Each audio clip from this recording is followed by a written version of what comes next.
I like the idea of pre-chat. Cool, cool. Is that super loud? Is that super loud? It's fine. It's fine. It's fine. Drink. Someone popped the coldest one. That crack was so loud. So loud. Just an energy drink. Energy drink. Energy drink. What kind? Rain. Ooh. Mango. Nice. I haven't heard of Rain. I tried a plant-based energy drink recently. It was disgusting. Who needs plants? It was absolutely disgusting.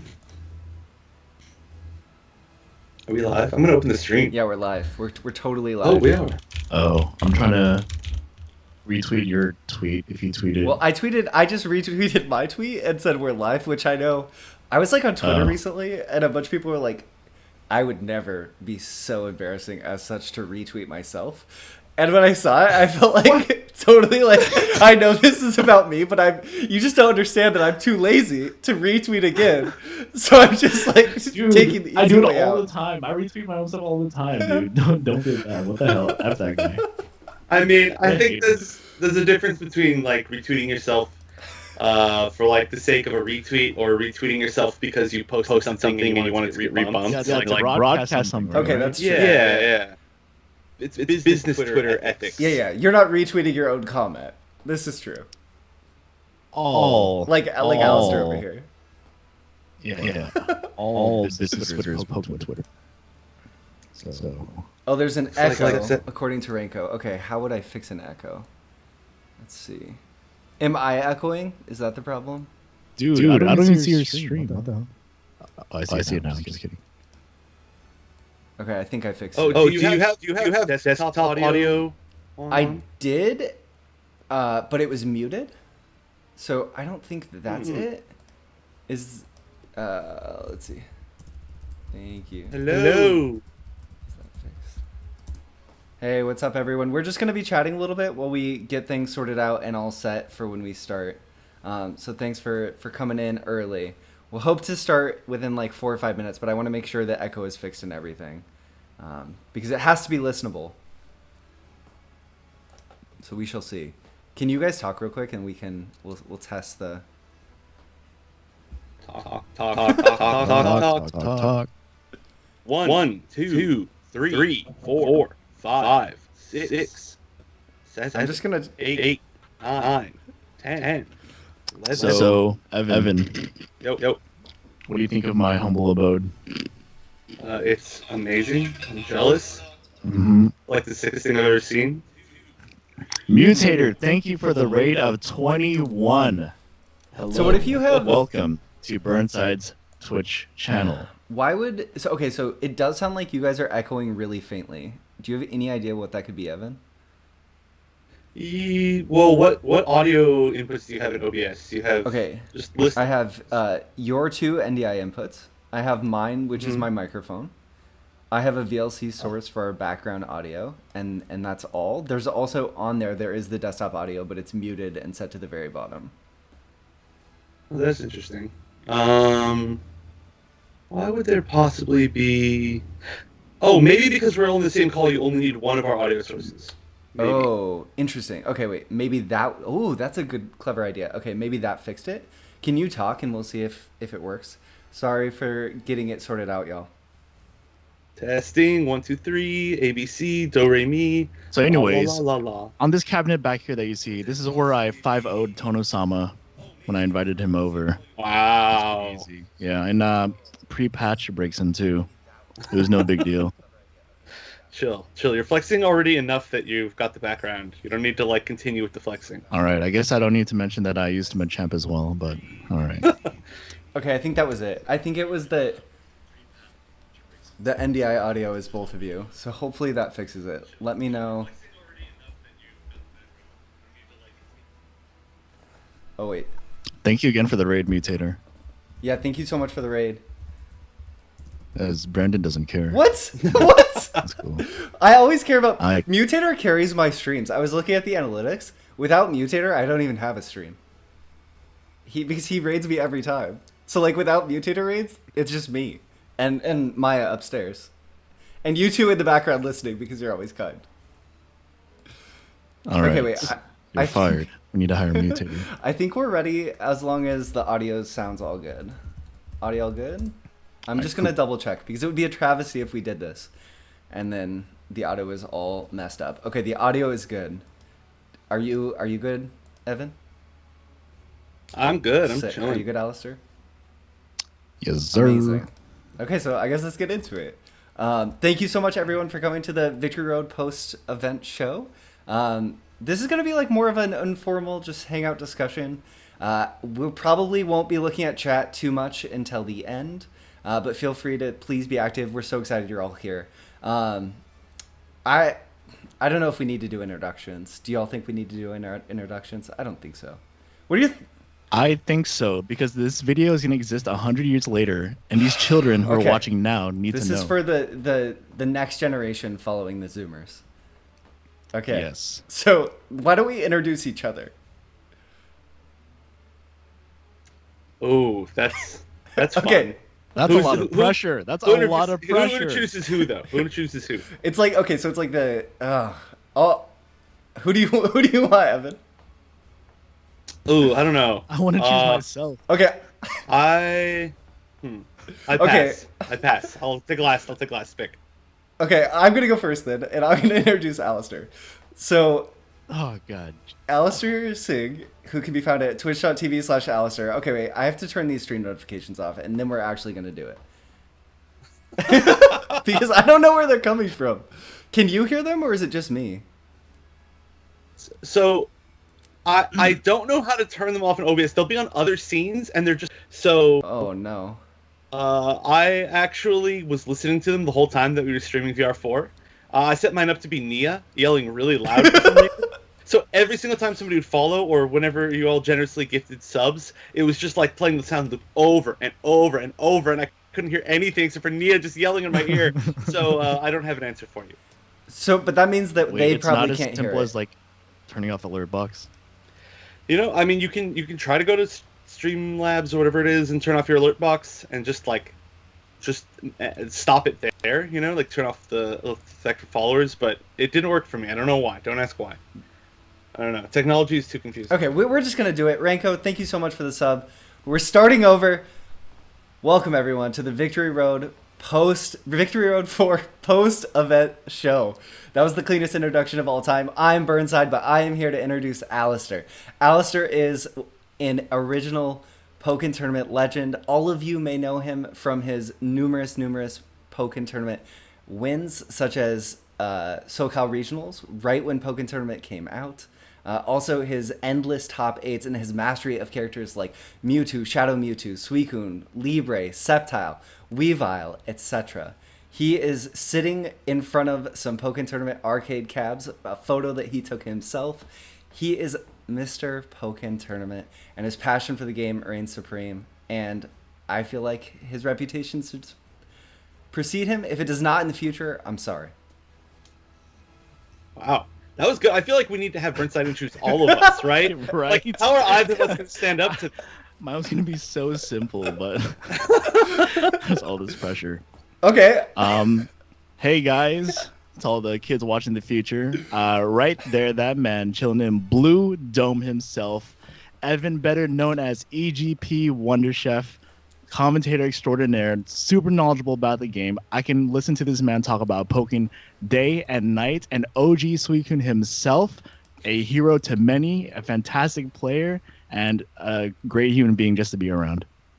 Wow. Okay. Now I really regret going third for sure. These are all so nice, but since we're all going in order, of course, you know, you just heard about me. But the first person to speak over there, that is Burnside, community God. I have no other way to put it. I don't think people realize how much work it puts into the Pokken community in general, especially after seeing all of VR4. But of course, incredible player. If he wasn't commentating, he'd be top 8ing. He'd be on the broadcast, right? He'd be the commentated instead of the commentator, with incredible play from, of course, Suicune, because this is a Suicune only stream. That's the rule. That's the rule. I'm pretty sure.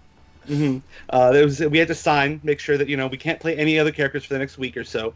But of course, is a commentator extraordinaire, part of the Play podcast or the Play Pokemon podcast. What was it called? You got now it. I can't even You remember what got it's it. actually called. But yeah, that's done so many different things. I honestly can't even like To commentator, player, podcasteer, which is not a word. Everything about Burnside is amazing. There's too much to list.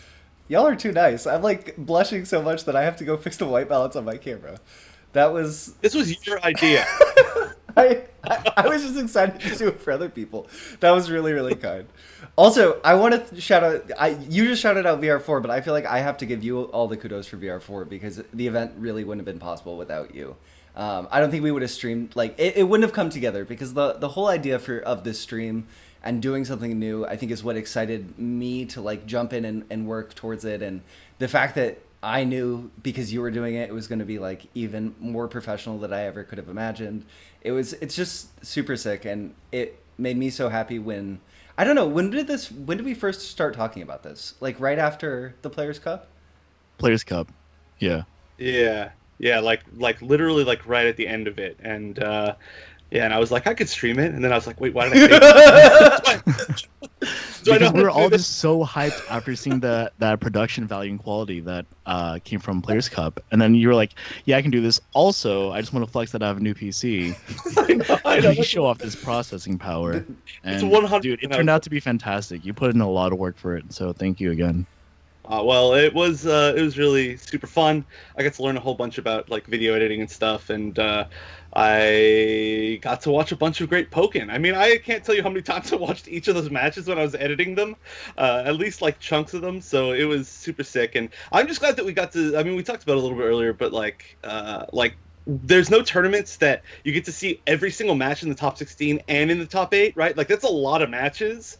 And I mean, I wish we could have seen some of the pools matches because obviously, like every match from round 1 was probably good, but like that's super cool. You never get to see like every single storyline going through, and I'm glad we got to see that. Yeah, we were talking about that, Evan. That this is the only tournament that we know of that the entirety of top 16 and top 8 for Pokken has been streamed, like in an online tournament ever, I think.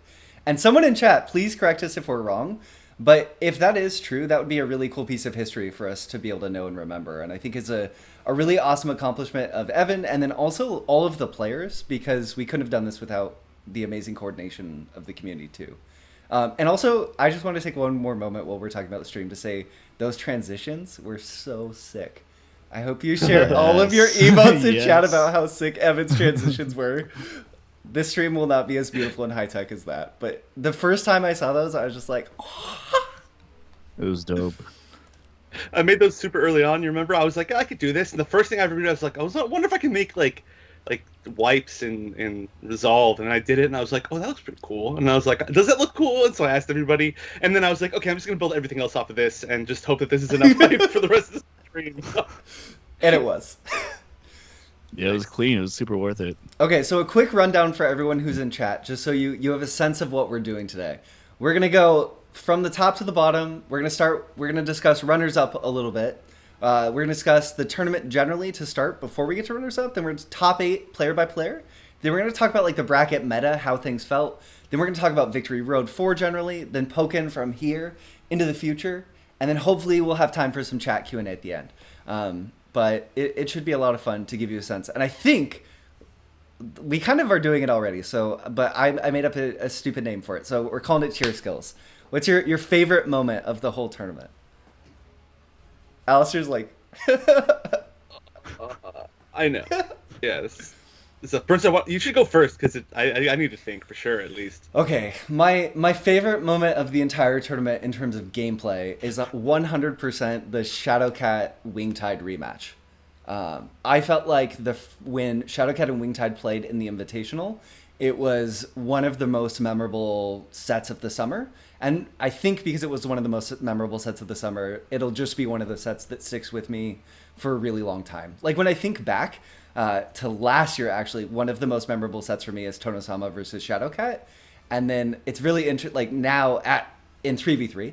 Now this summer, it was like Shadowcat versus Wingtide. And then just getting that rematch later in the summer felt so special. And the fact that it was a complete inversion of the script after Shadowcat won the Players' Cup, dodging Wingtide, I just felt was really important for Pokken in general and for Shadowcat in general.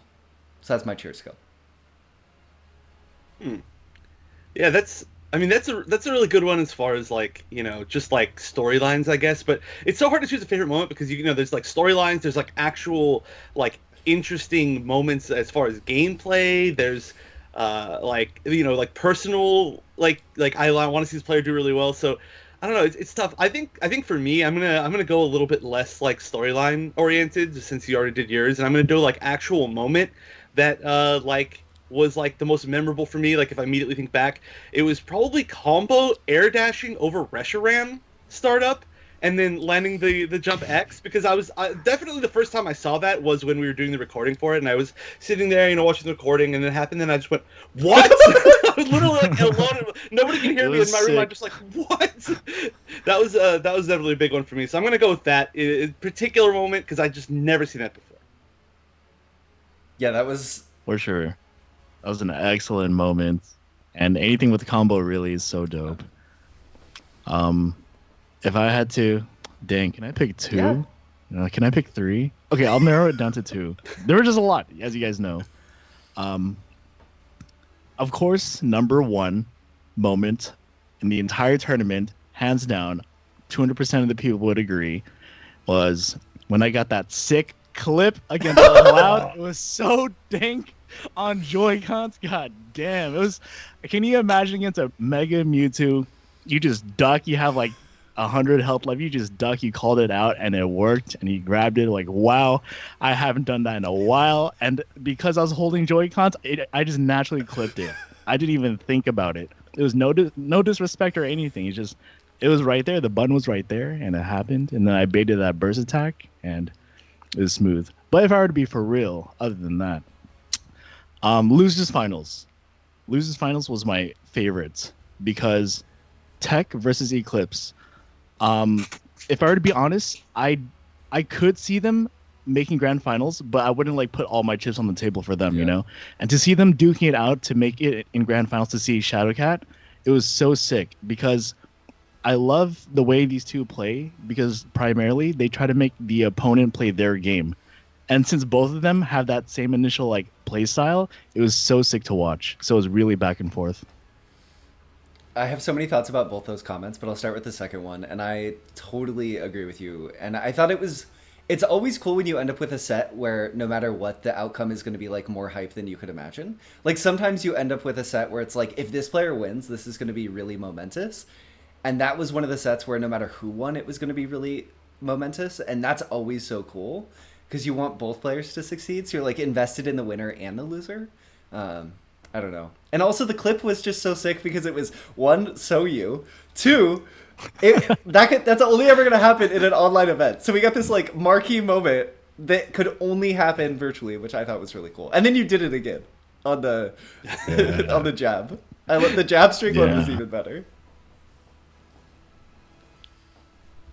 Yeah, I honestly didn't even know that you could do that with Suicune Jab, which is really sad. But I mean, who uses 5YYY in general? Like, it's such a rare thing to see. I mean, I guess we see Elm use like 5YOP, but I don't know. Regardless, yeah, that was super like Alistair. Also, just because of the weird way that we had to do the stream, like it would only have shown if you actually recorded your matches live. If we had to go back and do the replays, then we wouldn't have seen that. So it worked out like 100% perfectly, and it was really stupid. So congratulations. But it was a godlike Thank you. moment. Okay, it was a godlike moment. I know. You don't have to remind me. Yeah, it was pretty sick. So I'm excited. We're going to talk about Combo later, about TC later, about Eclipse later. But let's take a moment. Chef, this was your idea. Talk about, and maybe it was yours, Alistair. Maybe it was both of yours. To talk about the runners-up. So I guess really quickly, I don't want to dally on them too much because I want to make sure that we give top 8 the time and that they deserve, the space that they deserve. But rounding off, so at 13th, we'll do all of top 16. 13th, we had Comboster, Jukum, Bolamar, and Kamal. Reactions? Comboster, man. Hell yeah. That's what I'm talking about, man. I want to, because I love seeing these kids just keep rising up. And there are people below Comboster that you would think would be in top 8s, that are below 13th place. And Comboster is just like, he's up there in top 16. And I think that's so dope. He's really like showing up, and he's just improved. This just shows he's really, really improving. He definitely does practice. What Yeah, do I you guys mean, think about Combister's performance? I think just the fact that the fact that like this is where we're starting at, and this is where Jukum was. I mean, Jukum's really I think the player we don't need to talk about because he's Jukum Yeah. and incredible always. But the fact that any of these players tied at that level or higher is absolutely incredible. And I mean, I'm a Comboster fan because we play all the same Weeb games. But yeah, I mean, it was a great showing. I wish we got to see like a few more of his matches maybe, but it was also cool to see Shadow Mewtwo, right? Yeah. One Yeah. thing I love about Comboster and Comboster's play is I don't know. Thinking back, I always talk about how Wingtide's one of the people who got like so good so fast. How he like picked up DX and grinded and just was amazingly good. And Comboster's obviously not at that Wingtide level yet, but he's definitely a player who I think has gotten really good really quickly. And it's because he watches and cares about the game so much. Like he's always in the net play weeklies, commentating over matches, like seeing who's succeeding, what they're doing to get better, and he's watching and analyzing. He's making videos. He's trying to understand the game on a really deep level, and it makes me excited to see someone who's newer to the community, newer to Pokken, who's doing these things, then have success in tournament. Like that makes me so happy, and it makes me feel like I'm not a liar when I say Pokken's the kind of game that gives you back what you put into it, because I really do think that that's true in a lot of ways. And so Combuster's like a great example of that. Also, Kamal. I want to talk about Kamal real quick. And Bullimar. Both of them. Kamal and Bullimar are like the most consistent players in Pokken, I think. Like they always are at that level where they're never gonna place they're gonna top eight some percentage of the time, but they're always gonna be right there. And I'm just excited that we got to see their matches because they're two players who I love watching play. Obviously, with Kamal, we threw the question mark up on the stream because you have no idea who Kamal's going to play. And then Bullimar's Decidueye is just incredible. So I'm just always thankful that I almost always am guaranteed to see them because they're so good that they're always going to place. Yeah, and Kamal with the Garchomp, which was pretty surprising. But I mean, that's the weird thing about Kamal, which is I don't want to say weird, but it's the cool thing about Kamal really is that like he is super consistent always, and you always get to see him at least like within the top 16s. But it's always like him playing how he wants to play. Like I'll always remember. I think the most memorable match for Kamal was I think it was Worlds back when it was in LA. So or no, sorry, not Worlds. Yeah, it was Worlds. In Right? Anaheim. Yeah, in Anaheim. That's right. It was Worlds. Where he played against. Who did he use? Gengar against. I remember him using Gengar. Tono-sama. Was it against Tono? Yeah. That was the match, and everybody's like, "What Gengar?" Like that was so weird to see in general, and then also just seeing Kamal play Gengar. It's like, what can this guy do? Who knows? But yeah, then moving on to like something like weird like Garchomp. It's like, okay, just play whatever you want. I give up on trying to guess. But he makes it work, and that's what makes him so fantastic. That's why he has the right to put up that question mark, because no matter who he chooses, he'll make it work, and that's what's so dope about him. I think Kamal has like really good instincts for what's kind of broken in the game too. Like, I feel like whenever Kamal's playing a character, it kind of piques my interest, and I'm like, what am I missing that Kamal's seeing, and everyone else is going to be doing in like 6 months from now? And obviously, it might be slowed down from the pandemic, but like, he's always like thinking about the game really differently. Like to your point, Chef, like the Gengar play against Tono-sama when he ran Sylveon with Toxic, yes. So he could just like play this ultimate stall Gengar like as if he was playing VGC strats, and it worked. Like I think Kamal has a singular brain for the game, and it's so cool. Like I want a talk show with Kamal. Yeah, and then you watch the match from VR4, and you're like, huh, should all Garchomps be doing 6 jump X's in a row? Is that such a thing we're missing? And it works. It worked. Maybe he should have kept doing it at the end, and it would have kept working. But yeah, I agree. You always learn something new about the character. Like so good at just like breaking the character down, find the tools he wants to use, and then like showing why they're so good. Yeah, totally. Yeah, and then also at 13th we have Bullimar. When was the last time we've seen Bullimar playing tournament? That's a good question. Because I honestly don't remember. Because like Bullimar throughout the years has been one of the most consistent competitive players, and Bullimar would always place up there. And I haven't seen much from Bullimar in terms of Pokken lately, but I'm so glad to see him in 13th. Because I'm like not surprised, but I'm like so relieved too, because it felt like he hasn't lost it. Yeah, I completely agree, and I always love when we get to see Bullimar's Decidueye because I feel like it's really unique and technical, and Decidueye is kind of having this moment where he's taken to the trees and maybe is being a little bit nocturnal. So any moment where we get to see Decidueye peek out is exciting. I don't know why you had to beat him, Alistair. I'm sorry. Disappointing. I'm sorry. I No, had to. that's why he specifically said he was happy to see him get 13. Yeah, yeah, Not any exactly. higher. Oh, you but caught me. really that.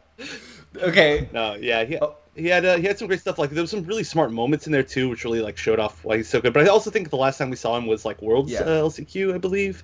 Yeah. So yeah, it's been a while. But there's a lot of people we haven't seen for a really long time, and like there are some players I think that we're going to be moving on to that we haven't seen in like a long time. Okay, so speaking of those character players, let's start with the ones we have seen. We'll go in reverse order.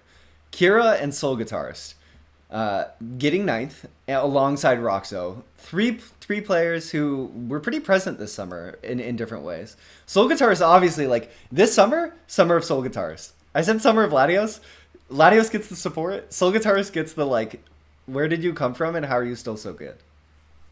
Well, okay, let me preface this first by saying that I actually was still considering Soul Okay. Guitarist when I was Okay. talking about that because okay, yeah, like within the last month before that, it was like, oh, does Soul Guitarist even still really play the game, you know? Yeah. And then it's like, oh yeah, he's staying. I mean, I mentioned the match earlier, but the Soul Guitarist combo match was like my favorite match of the entire I guess tournament, maybe. Yeah. I don't know. There was a lot of really good matches, but it's definitely one of the most memorable. And Soul Guitarist. Wait, Soul Guitarist Kira. We're going. What kind of order are we going in? We're not going in match order, right? No, we're just going in order. Okay. I wrote it down. Yeah. Okay. Well, if we're going two at a time, I was confused because we're going two at a time, and I was also confused because that was like Freestyling it. one of the first matches in the Player Cup. So like my brain was messing up. But Kira. I mean, this is also the summer of Kira. I think, right? Like Yeah. both these players. Yeah. I mean, Definitely. obviously we've known how good both of them are, but they've really been able to kind of thrive in this whole like environment, and they're both super cool to watch for like super different ways. Yeah, it's just really fun to see these two players. You think about like, yeah, they're good. We all know they're good, but it's really fun to see them like get thrown into the pool and just fight their way to like what ninth. That's insane. Out of all the players, out of all the talented players, and I love watching Kira too because Kira's one of the last Latios whisperers, and that's always such a pleasure to see because we just don't see that anymore. And why can one of you guys explain to me why Soul Guitarist is just good, forever good in Pokken? Reshiram, like I don't understand. I I don't mean, know how he works his magic. if you play one character for the entire life of the game, and I mean, realistically, I mean, I guess there were some pretty decent changes overall, but like your main game plan's the same, right? And everybody's got to deal with your annoying lasers. Then you get to like control the game plan. So if your game plan is developed over like 5 years or whatever it is, then I guess you just still have your game plan. But I mean, Reshiram's the big one, right? Like nice to see it because I think it's a super cool support pick, but it's like, wow, still like sticking with what you got, right? The cool thing about it for me too is like if Resh was still super meta, people would be perfect blocking it and punishing it. But because no one sees Resh, no one goes into practice mode and practices perfect blocking against Resh. So no one does it. So it's like even better. Though mostly Soul Guitarist saves it for dual phase, which I okay, valid criticism that no one made. But I would also just like to say that when we went into the pandemic, I think a lot of people were like, this sucks. And it does suck. It just sucks. But one of the coolest things for me is like seeing Kira and Soul Guitarist. Like if a positive outcome of us having to play online is that players like Kira and Soul Guitarist get more opportunities to show their skill and then place well, that's really cool. And like to me makes stuff like this more valuable. Because these are two players like Kira was able to go out to some events, but we didn't get to see her at everything. I think we saw her at Thermodynamic Throwdown. And she had this like incredible set against Wingtide a while back, and then hadn't really seen her. And then this summer got a chance. Soul Guitarist, like I don't know, it's just cool. I feel like there is understandable negativity around the pandemic and how we can't go to events all the time. And like, yes, it sucks, it's horrible, but also there are some small upsides. Yeah, I mean, there's.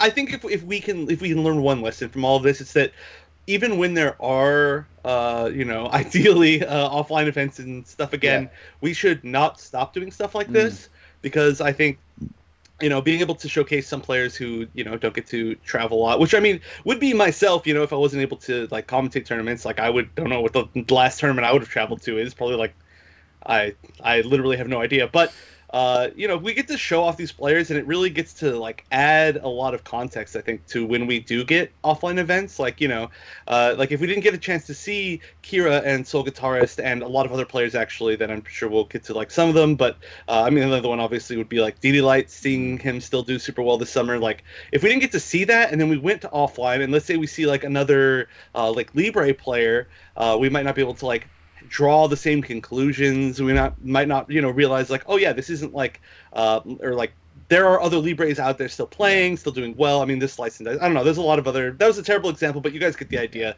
Just like adds a lot to be able to do stuff like this. It's dope. Totally. Yeah. And then we have Roxo. Surprised or not surprised that Roxo got ninth? Both. I think with the tournament being this stacked, it's definitely both, right? I think that if this exact same tournament was offline, Roxo definitely would have gone top 8. But I think Roxo, in the space that we're in, whenever he hits down, he's doing the thing that he has to do when he's playing on Horipad, where he's like, it makes me angry that I'm playing in an online tournament, but I still want to do well, but I'm still mad that it's online. And he's like grappling with all of this. And you can just tell that like Roxo's contending that with that in his play. I don't know. Is that your take, Alistair, or like what do you think? Um, I definitely think Roxo could have like top 4. Yeah. Yeah. He's just an amazing player. We've seen him play like in the Players Cup. We've seen him play in the Invitational, and like I won't lie, I was thinking maybe Roxo's like a little rusty because that's how I was feeling as well.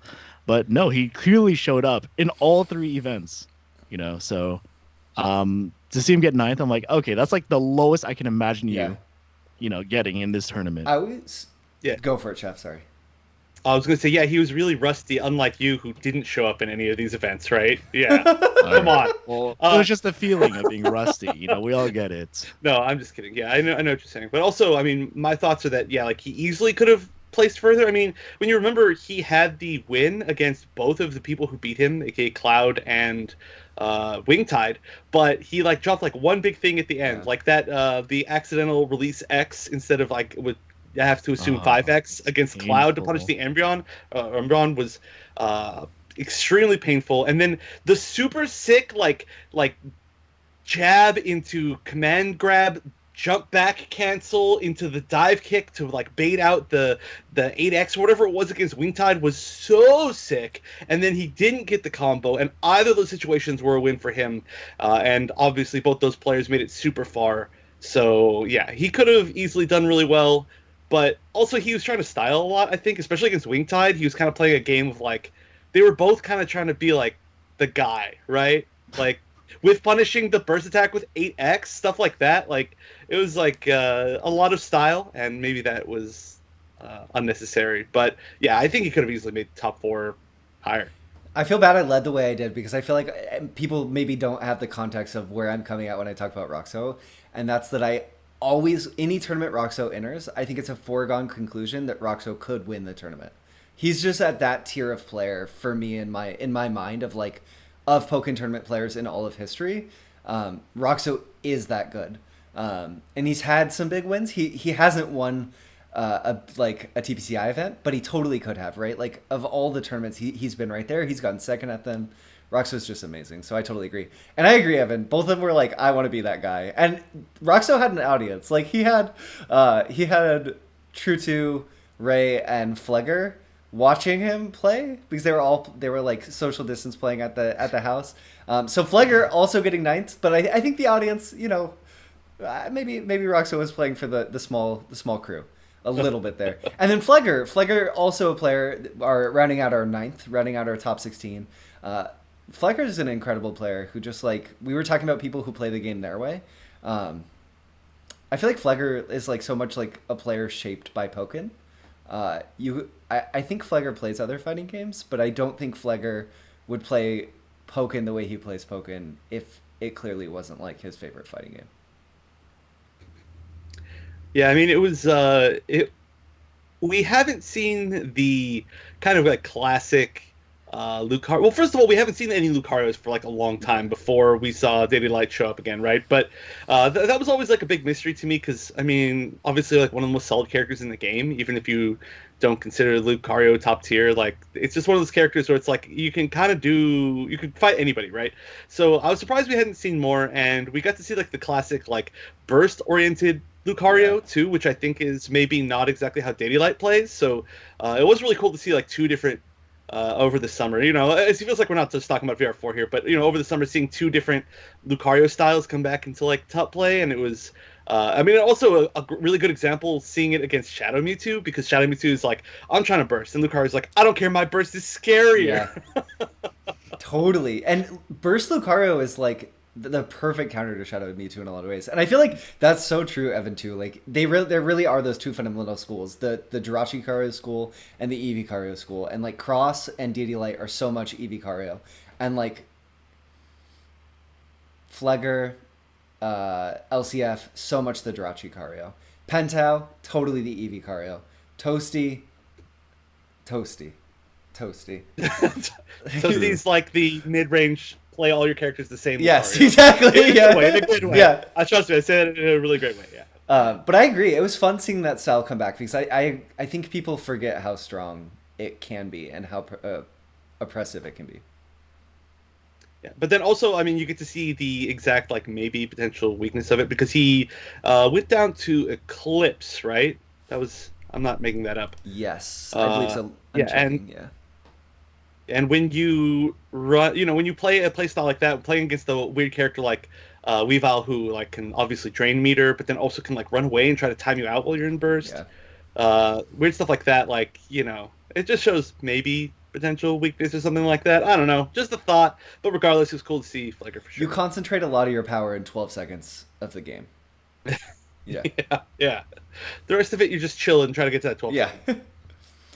Do you, Alistair, before we go, any final thoughts on any of those players or top 16? I don't want to cut you off if you have closing goodbyes. I'm just hella glad to see Flegger, dude. Yeah. To me, it feels like it's been a while since we've seen Flegger, because, like Flegger in my mind, he's not like a top 4 player, right? Yeah. But he's definitely always tearing through the bracket. Like if you see his name on your side of the bracket, you're scared. You're scared because he plays like his game the way he wants to play. He freestyles it, and people they may think like, oh, he's too like careless when he plays. It's like, no, dude, you're just scared of him. Yeah. That's just the reality of it. Yep. And he's so good at taking advantage of that as well. Like we all remember, like he would get DP kills or his famous like JY in field just for the heck of it because he knows you're scared. He knows you're gonna push buttons and things like Wake that. up, grab. And I'm just really glad to see him back up here. Yeah, totally.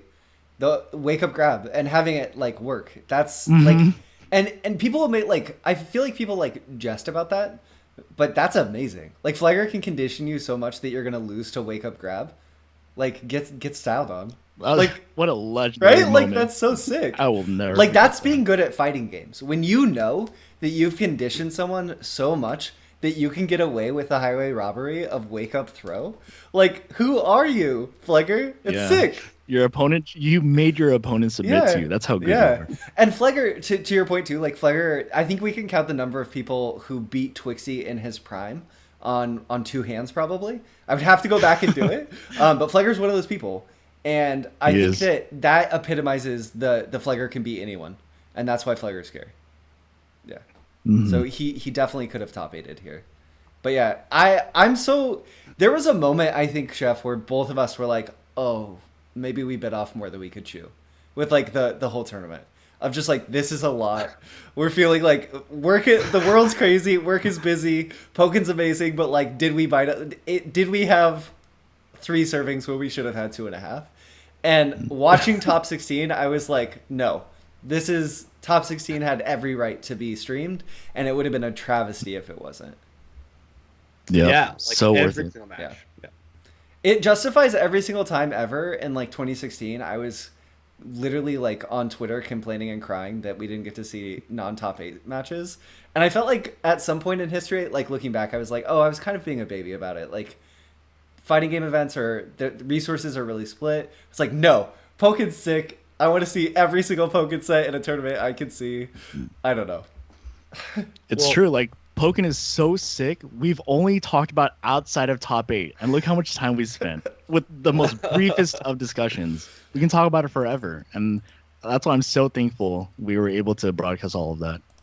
Well, I think so much of it too is that like Pokemon in general is like it's a game that has had so much time to like develop, and the scene has had so much time to develop, and the scene is such a good scene that like people level up together.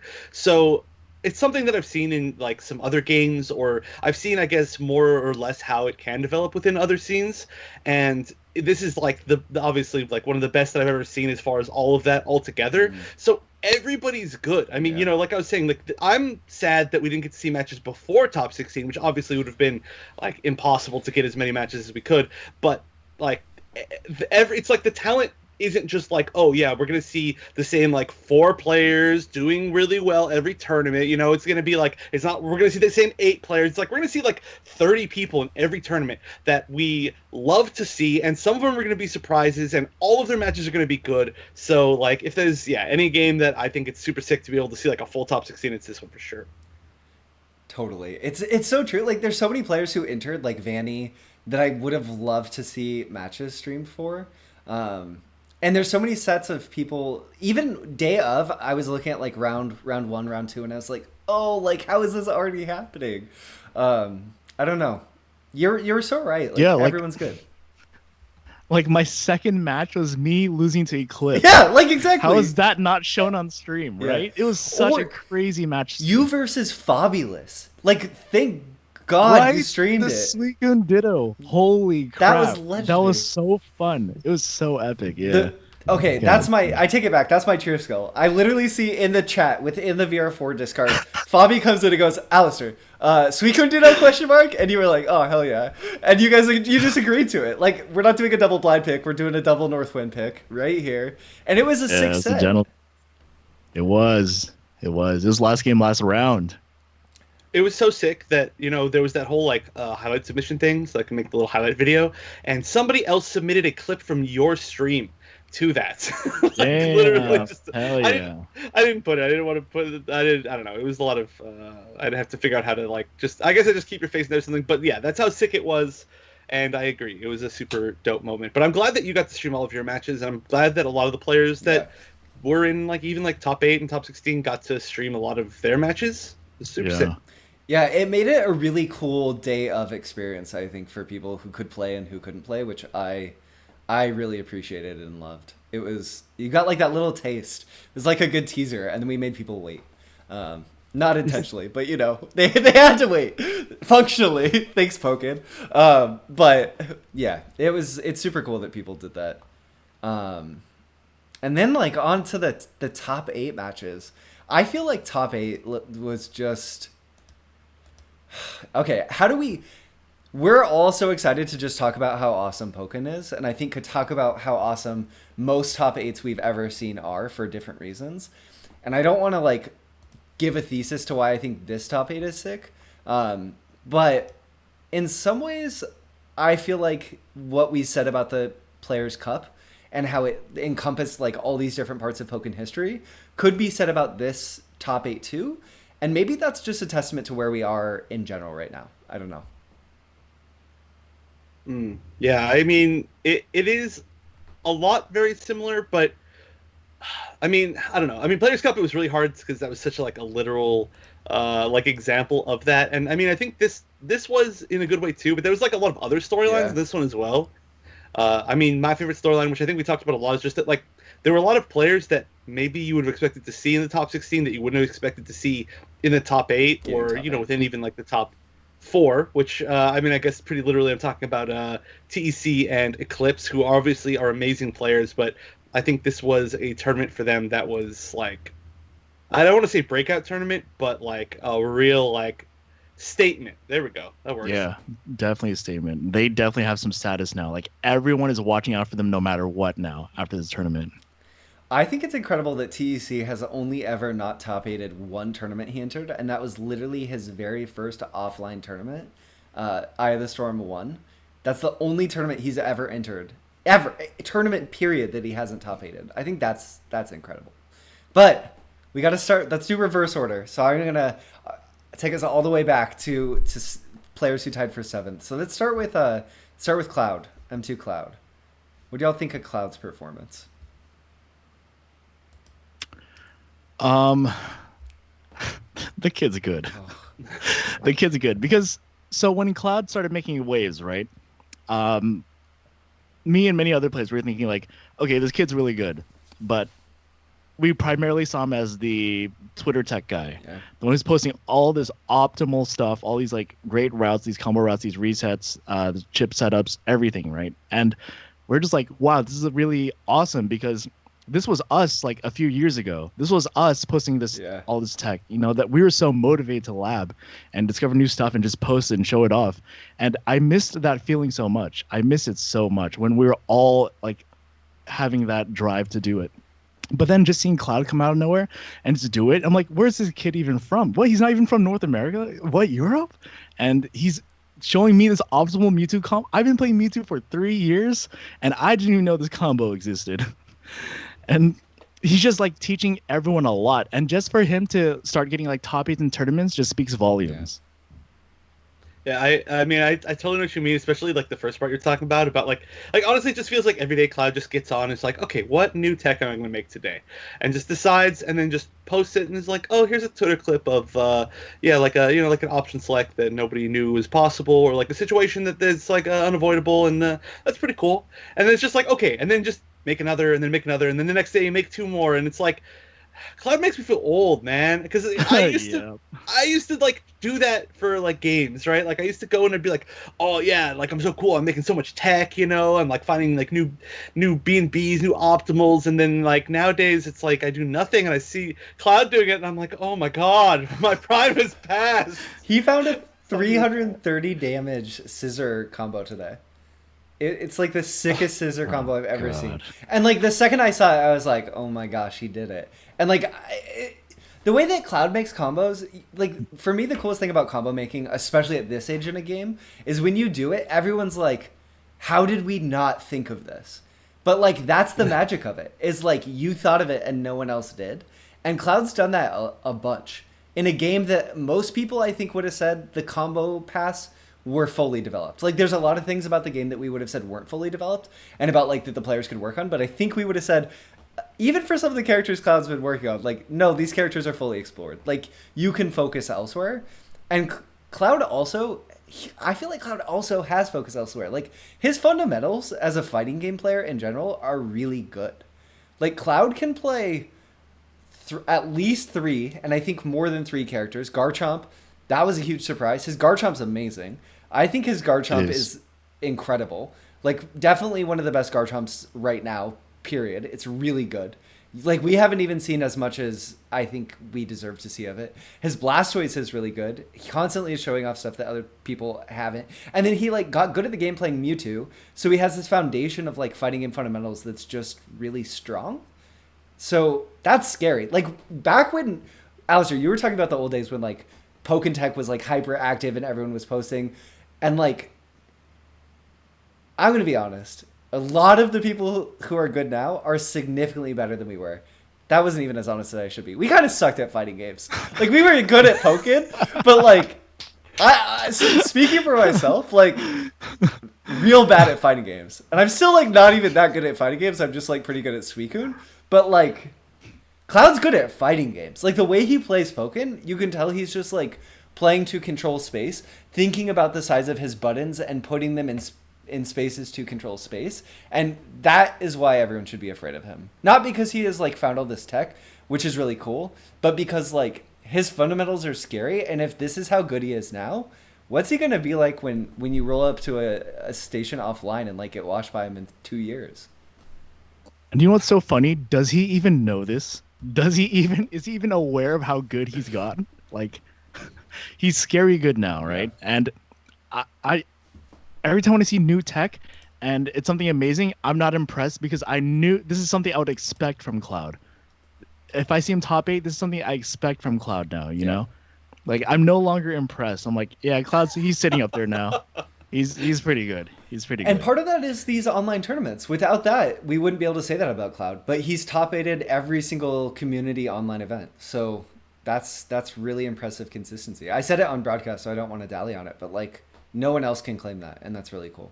Also, really quickly, I think that he legitimately could join that like long lineage of really amazing Pokken players, which for me is another cool part of the story. Is like he's so good that like my brain isn't feeling weird thinking about like, oh, Fabi, Wingtide, like he could jump in there one day. Yeah, I mean, or like even like today, Maybe, like yeah. it's basically there at this point, but there's still like so much time, which is great to see. So yeah, I mean, it's just like there's so much future, not no like burnout already, not Yeah. like, oh, how do I get past this plateau that I've been on for the past 2 years, stuff like that. It's like, it's just a good open future for Cloud. Also, like I guess my weird little side note, I know this is a little tangent, but it's really cool that he plays Mewtwo and Blastoise is kind of like main characters because Mewtwo I think shows off like how well you can take advantage of knowing the like actual game system because Mm. Mewtwo has all of these really good base moves, like 9-frame homing attacks, like lets you take advantage of perfect block really well, having a really far range throw lets you take advantage of certain punishes really well, having like lots of good counter options and like highs and lows and everything about that is like really great so that like you can use the system really well. And then Blastoise is like, I know more than you and I'm going to show you that I know more than you, especially in like whatever matchup I'm choosing it in. So it's like two different sides of the same like tech god coin, Yeah. and I think it's super dope. But now I think he's playing like a million characters. So I don't know. One thing I do want to say though is I don't think we give his Blastoise enough credit because a lot of people, they'll clown about Blastoise, they'll make jokes, trash character, whatever.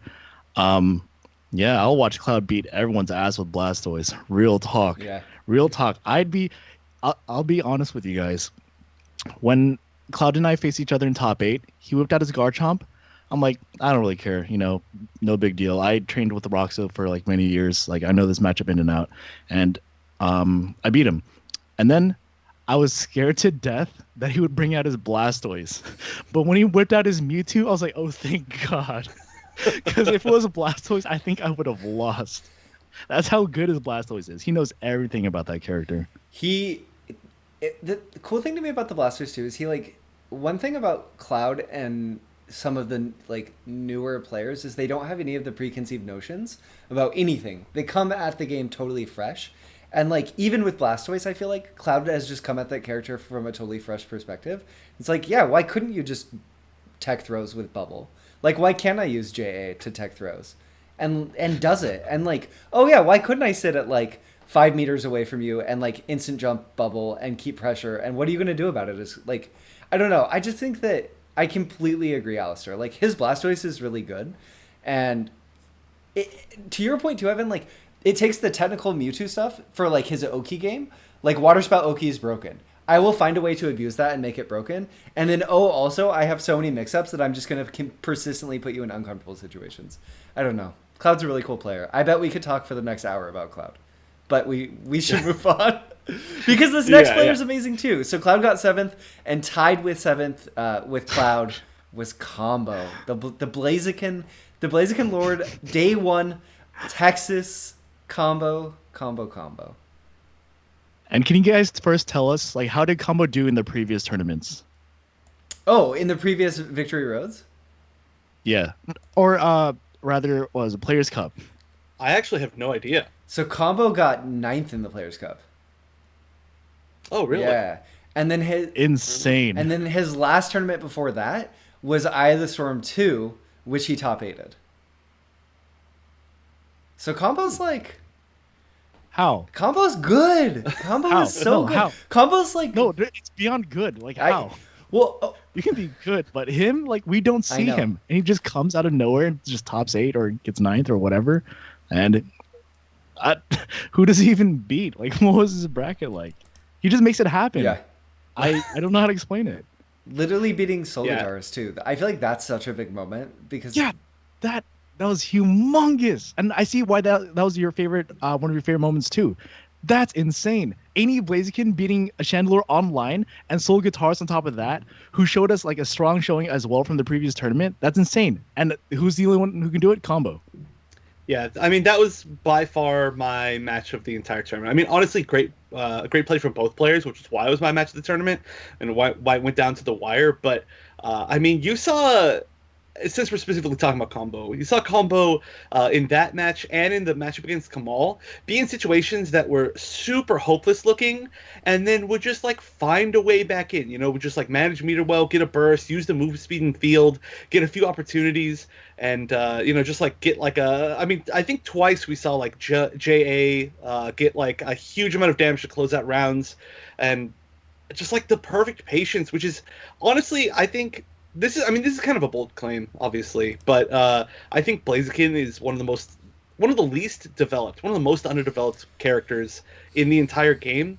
In that, in my opinion, in a lot of games, there's always like these preconceived notions of characters, and the preconceived notion of Blaziken is that you're gonna just be like doing a bunch of unsafe flying attacks that are just gonna get beat by anti-airs, right? And the character is super unsafe, and there's nothing you can do if people have good anti-airs, and you get punished all the time. But I mean, you don't have to play like that, right? I think a lot of the time, once people start playing characters in kind of like the way that the opposite of what it looks like they're supposed to be played, that's when they get really scary. Like when we see the patience, when we see a lot of throws, you know, there's the perfect moments, striking when you need to, almost playing it like a Lucario style. It's totally different, and I want to see more Blaziken and more combo because that was sick. I totally agree with you, Chef. I think that from the start, everyone has been like, oh, Blaziken's a rushdown character, obviously a rushdown character, because that's how people got results early on.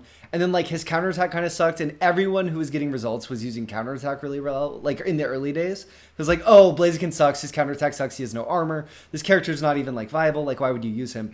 But Combo was doing stuff like his mid-range fireball game, where he'd corner you, and then he'd back off, and he'd sit at, like, 7 meters. Yeah, and he just throw fireballs at you. Like, what are you gonna do? And we didn't see it from Combo because it's not developed in there yet. But like at that range, it doesn't even matter that your regular NAR sucks because you can also just be charging. You can be charging flop. What's it called? You know, release X, right? That's what it is. Yeah. Mm-hmm. It's called fun. Yeah. So like, I completely agree that he's underdeveloped, and also Combo's like the perfect person too because in my mind, the idea of playing him as like a true Shoto, like mid-range whiff punish, I'm gonna walk you to the corner and then make you push buttons. And Combo's reactions are just incredible. Like your moment was when he instant air dash to get over Restram, which was an amazing reaction. And mine is always gonna be when he was playing against Eclipse and he did the sky uppercut on reaction to the counter attack to use the inful of his sky uppercut against projectiles to beat that out. I was just like, Combo! Along with the exhaust, yes! right? Yeah. Oh, that was so sick. Yeah, I mean, there were a lot of moments, and a lot of them involved Combo just doing really cool things like that, or like setting up these situations that were so hard to deal with. I mean, you know, again, like how he closed it out against Kamal. It was, yeah, I don't know. Combo's honestly my MVP, I think, of the entire tournament, which is just like my personal MVP, right? Obviously, there are people who play Styre, but personally for me, for sure. I also think that one thing that doesn't get talked about a lot, but I've always like, if I ever had a channel for like analyzing Pokken or talking about Pokken history, I think one thing that would be interesting to look at is like characters that have been good and what people complained about them being good for. And I think that one of the things that has remained true along the way is that the buff and debuff system in Pokken is really abusable, and generally characters that can apply buffs to themselves or debuffs to the opponent are very strong. And Blaziken being able to do that with Burst is a totally underappreciated factor. And then I love the fact that Combo uses Togekiss with it because it kind of has this amplifying effect where he could just be faster like half the match. It's like, it's so good. It's crazy. And just speaking of like Blaziken in general, I too was on that wave of thinking, oh, Blaziken, dumb character. All you have to do is just AY the character and you win, right? That was like my 2016 like train of thought. And especially when I saw Bad Intent at Evo versus Podachine, and Podachine just whipped out Chandelure, and I didn't even know he had a Chandelure. He's like, "No, it's my pocket Chandelure for Blazikins," and destroyed Bad Intent. I'm like, "Yep, that seals the deal." Blaziken is a trash character, but my mind was totally 180'd when I saw Fabi versus Tono-sama and Eski versus Tono-sama. I'm like, Tono is the god of Pokken and breaks in, and he knows the meta, and he was playing like super lame. But for these two to play the way that they did against Tono and had Tono shook, I was like, wow, Blaziken is actually the truth. Because Fabi came up to me before his match. He's like, I think I'm gonna use Blaziken. I'm like, that's the dumbest thing I've ever heard in my life.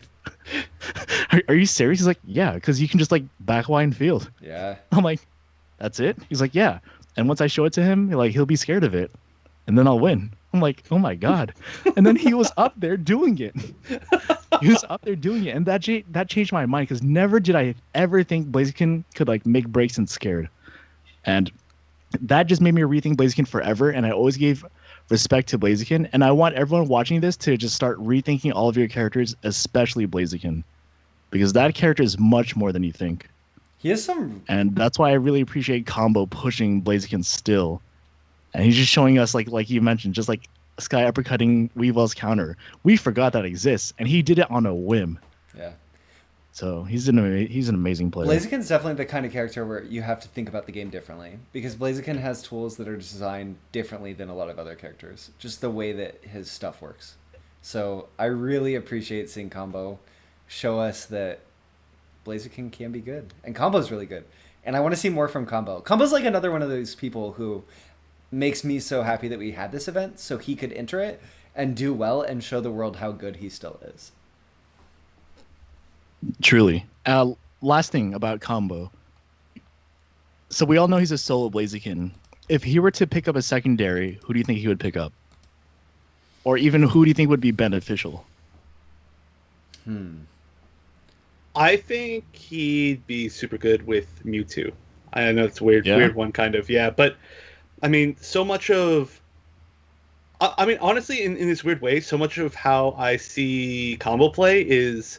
it has reminiscent strengths to me of how you play ALLISTER, where you play this field phase where you're like, you'll sit there for a while and you make the opponent realize like, oh shit, I can't do anything. Like this is terrifying. Or like they'll throw out a bunch of stuff and then it'll just be like one good moment and you'll make it in, especially like with your Mewtwo, but it's with a lot of characters. You'll make it in, you'll get like one perfect homing, especially using, I mean, you use Togekiss so much, similar style with him, right? You both take perfect advantage of that, and then you get in, and then it's like obnoxious mix-ups into obnoxious mix-ups, and then playing this kind of like close range, I mean, having to guess feel or duel situation, which is really similar in a weird way when you think about it to what Blaziken has to do, right? Like you can't just throw out random things with either character. I mean, you can technically, because they're both really high damage, but also there's like risks to everything involved, and there's a lot of like patience and making your opponent mess up so you can capitalize on that huge damage. So I think Mewtwo, because also Mewtwo's just super good, and I'm sure there's some matchup that Mewtwo will be better at, because there's got to be, right? It's Mewtwo. It's true. That's a legit that's answer. That's a good pick. Yeah, damn. My answer was way... that was way more in-depth than I was expecting. I thought about this, because I was thinking about it. Because, I mean, yeah, I don't know. I've fought your Togekiss like a million times. It doesn't even matter which character. And when I was watching, I was thinking about it. I was thinking literally about the similarities, so I'd already had that thought up, I guess. For sure. Do you have an answer, Alistair? Garchomp. Interesting. I think Garchomp, because I think Combo's spacing is already immaculate in field and duel, and his reactions are already godlike.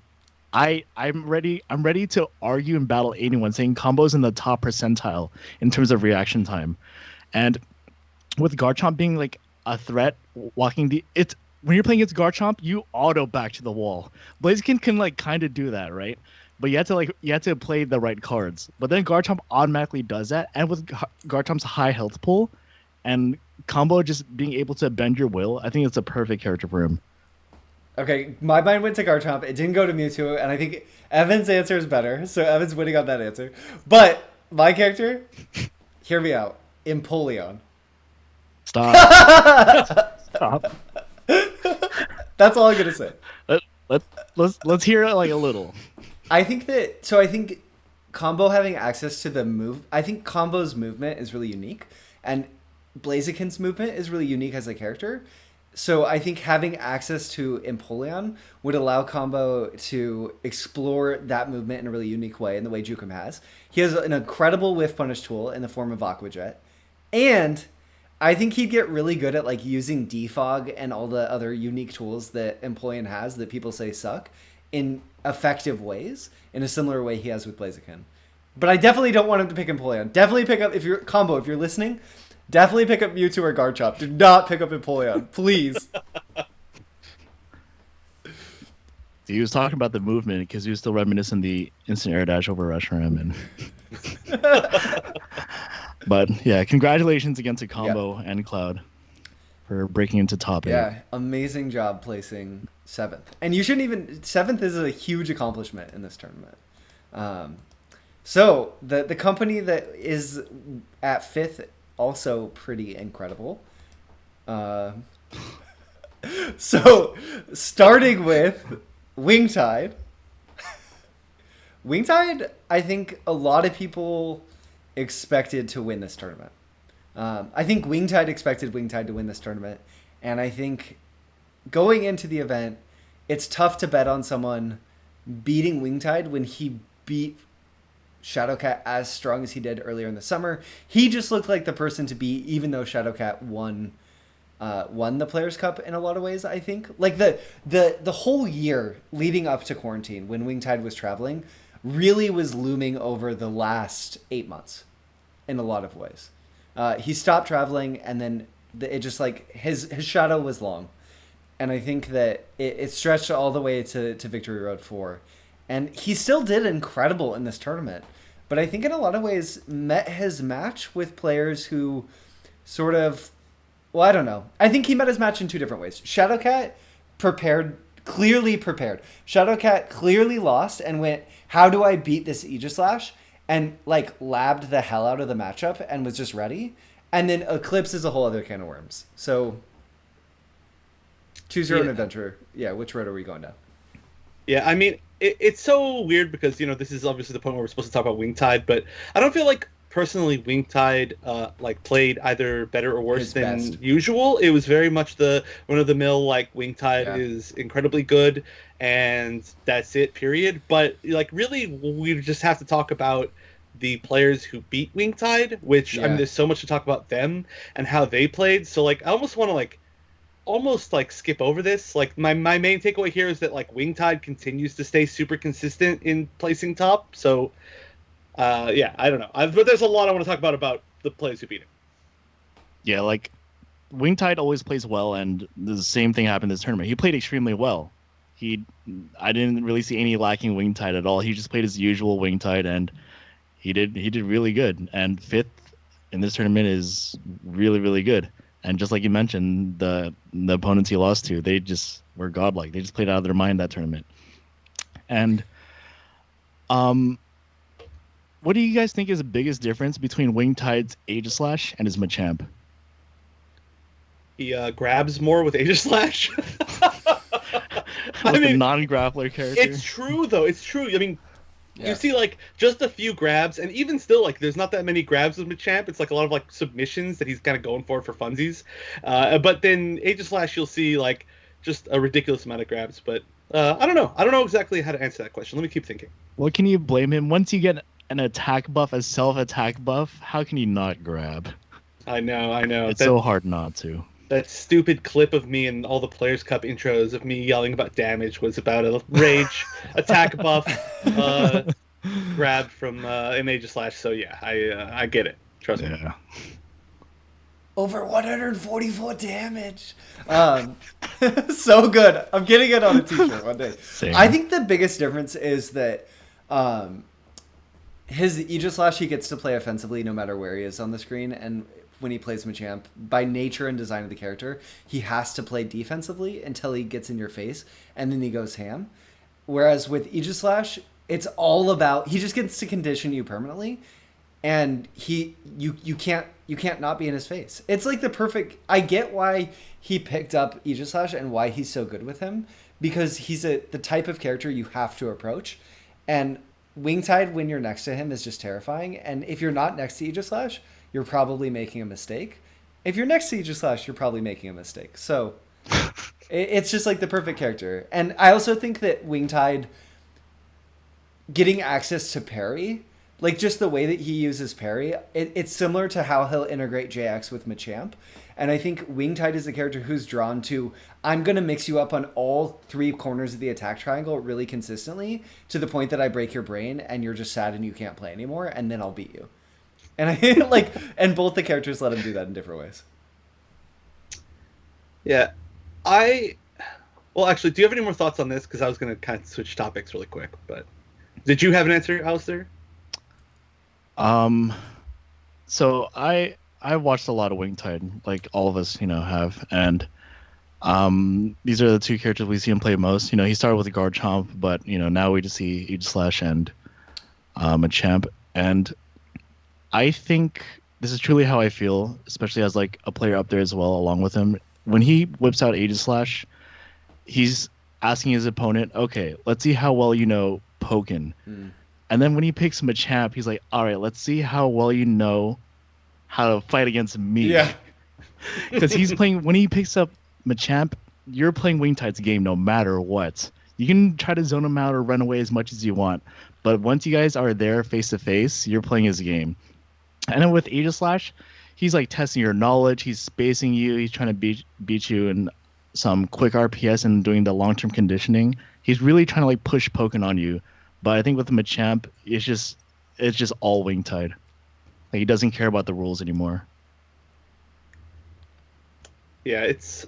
I mean, I agree, but I mean, honestly, he does manage to push that somewhat with both characters. Obviously, just because that's kind of how like he is as a player. But it's important to do that with both characters because they both have such high risk reward, or I should say good risk reward.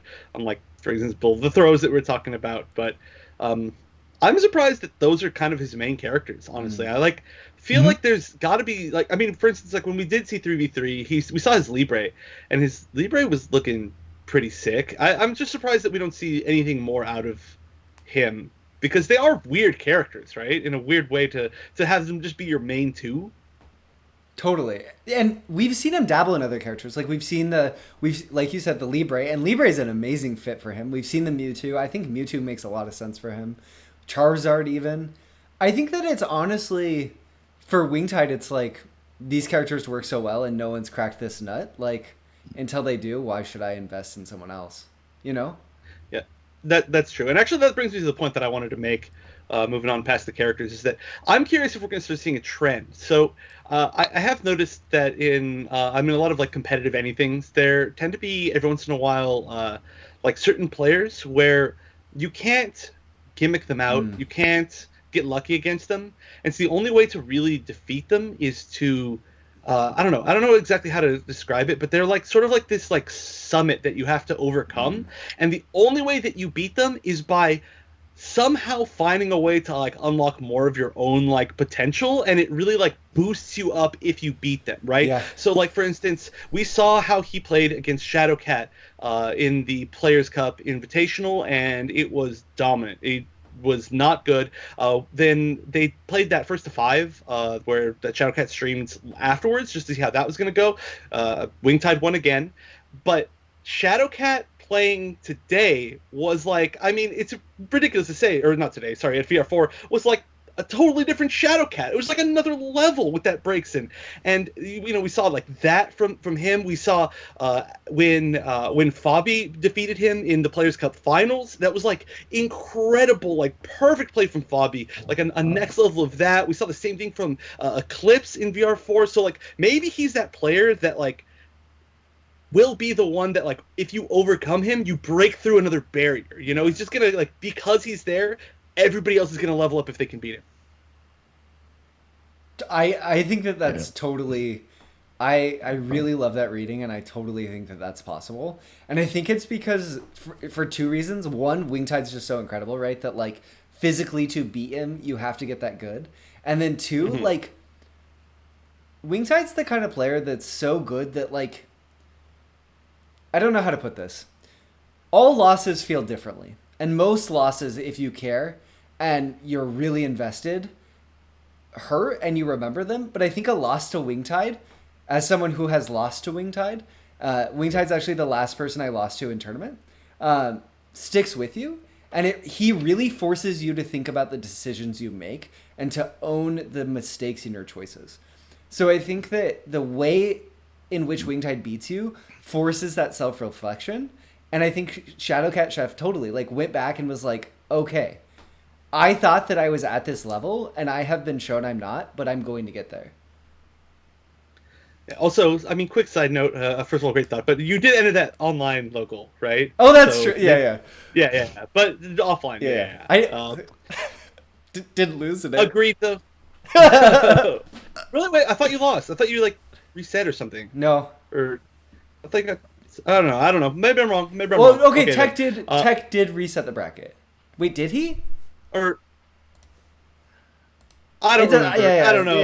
Yeah. That's not the point of this. The point is, I absolutely agree with that. Like, and the fact that like exactly what Alistair was saying. Like, he has so many different ways to like beat you, right? Like he's got the mind game matchup. Like a lot of times if you play one player, you're like, okay, they clearly just outread me, or you play somebody and you're like, okay, like I just didn't understand that matchup well enough. But if you play against Wingtide, he can make you feel both of those. Yeah. So you have to overcome like everything, right? There's no other way to beat him other than just step your game up. And I really want to see if like that's what continues to happen in the future. If we see more people able to beat him, or maybe he just continues to level up and then nobody else beats him and nobody ever gets better than that. But regardless, it's setting up definitely a good storyline after the obvious storyline of like, can anybody defeat Wingtide that we had like I guess within the last year. I think one more exhibit for that case and storyline is Jukum just over the summer too, with like losing to him in the Invitational and then beating him in the Players Cup and having that similar like I definitely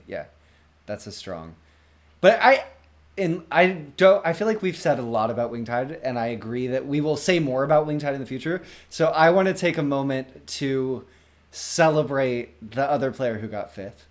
Had, I think, an incredible run, and he is on the stream here. So, Alistair, your run was sick. So I think for me, you beat a lot of really good people to get here. But I think for me, my favorite set was the Fabulous set. And I can't believe you did this on Joy-Cons. And you did it waking up late. And I don't know. How... I think, what's first, new? If Alistair woke up early for a tournament, he would lose. He would go 0-2. Like, I feel very, very confident about that. But, yeah, I mean, the Joy-Cons thing is impressive because, I mean, I can't even perfect block on Horipad well, but you can perfect block on Joy-Cons well, and when I'm on Joy-Cons, I just cry, I think. Yes. So that was pretty impressive. Although, I mean, I remember when we were, what was it? Was it PAX where we played the unpatched version of Pokken on the Wii using the nunchucks? And yeah, you somehow have the ability to execute on anything, which is dumb. Dude, it's dope. But I don't know. I made some poor decisions the night before, and I looked at the clock. I'm like, oh man, it's like 3 a.m. I went to sleep, got 5 hours of sleep, woke up. I'm like, oh, I need to go live in 10 minutes. And then I warmed up with one ranked match on stream. And then my character wasn't moving. I looked at my controller. I'm like, damn, this sucks. My controller broke. Because like the wires near the controller, it was just all, shredded. And then so, I used Joy-Cons. And I think everything was a nightmare. It was a miserable nightmare because like I have big hands. So it was a nightmare until who did I play first? I think it was like Forest or something. And I was incredibly scared. But then when I beat Forest with Joy-Cons, I'm like, okay, anything's possible. And it gave me that positive attitude after that. And then you realize you could clip your cool moments, and you're like, oh yeah, now I have a reason to fight. Yeah. Going into this tournament was really exciting because you said to me that something that you've said occasionally throughout the years, but not always. And that was, you said that you were really going to try, which made me excited. So how did you feel when your controller broke? Like, did you want to just like drop out of the tournament? Honestly. Yeah. Honestly, I just didn't want to try anymore. Like, I was still going to play because like this is my game. I've been waiting for this tournament and I want to give everyone like a good fight. I was still going to play, but I lost all hope. Like I just wanted to like just collect sick moments instead of trying to win. because I just felt so lost after my controller broke. 'Cause I just didn't have another around. Well, to be honest, I had one in my car, but I was too lazy to get it. But Alistair. okay, look, I was on stream. I was on stream. Okay, I was live on stream. I didn't want to be like unprofessional and just like leave, but then, so I just played on Joy Cons and it worked out. I Because like the more matches I won, the more like I just started to get fueled, you know. I think that if someone came to me right now and was like, "How do I get good at," and had already, I don't know, if someone came to me and was like, "How do you get good at Pokken?" I think I would tell them to watch how you play and ignore all the tech that you do and just look at your decision making. Because I think one of the things that's most interesting for me as a play for about you as a player is your ability to oscillate between different modes of play very naturally in a way that I think catches people off guard. And this is something that you've done for a really long time, right? You'll play this like hyper offense style and then play super patient defense. And most people are really good at developing one style and then making that one style like so hard to crack, right? Like Eclipse just plays, we're going to talk about Eclipse. Eclipse just plays like fucking crazy. Like I just like and like you have to deal with it. You have to deal with it. But like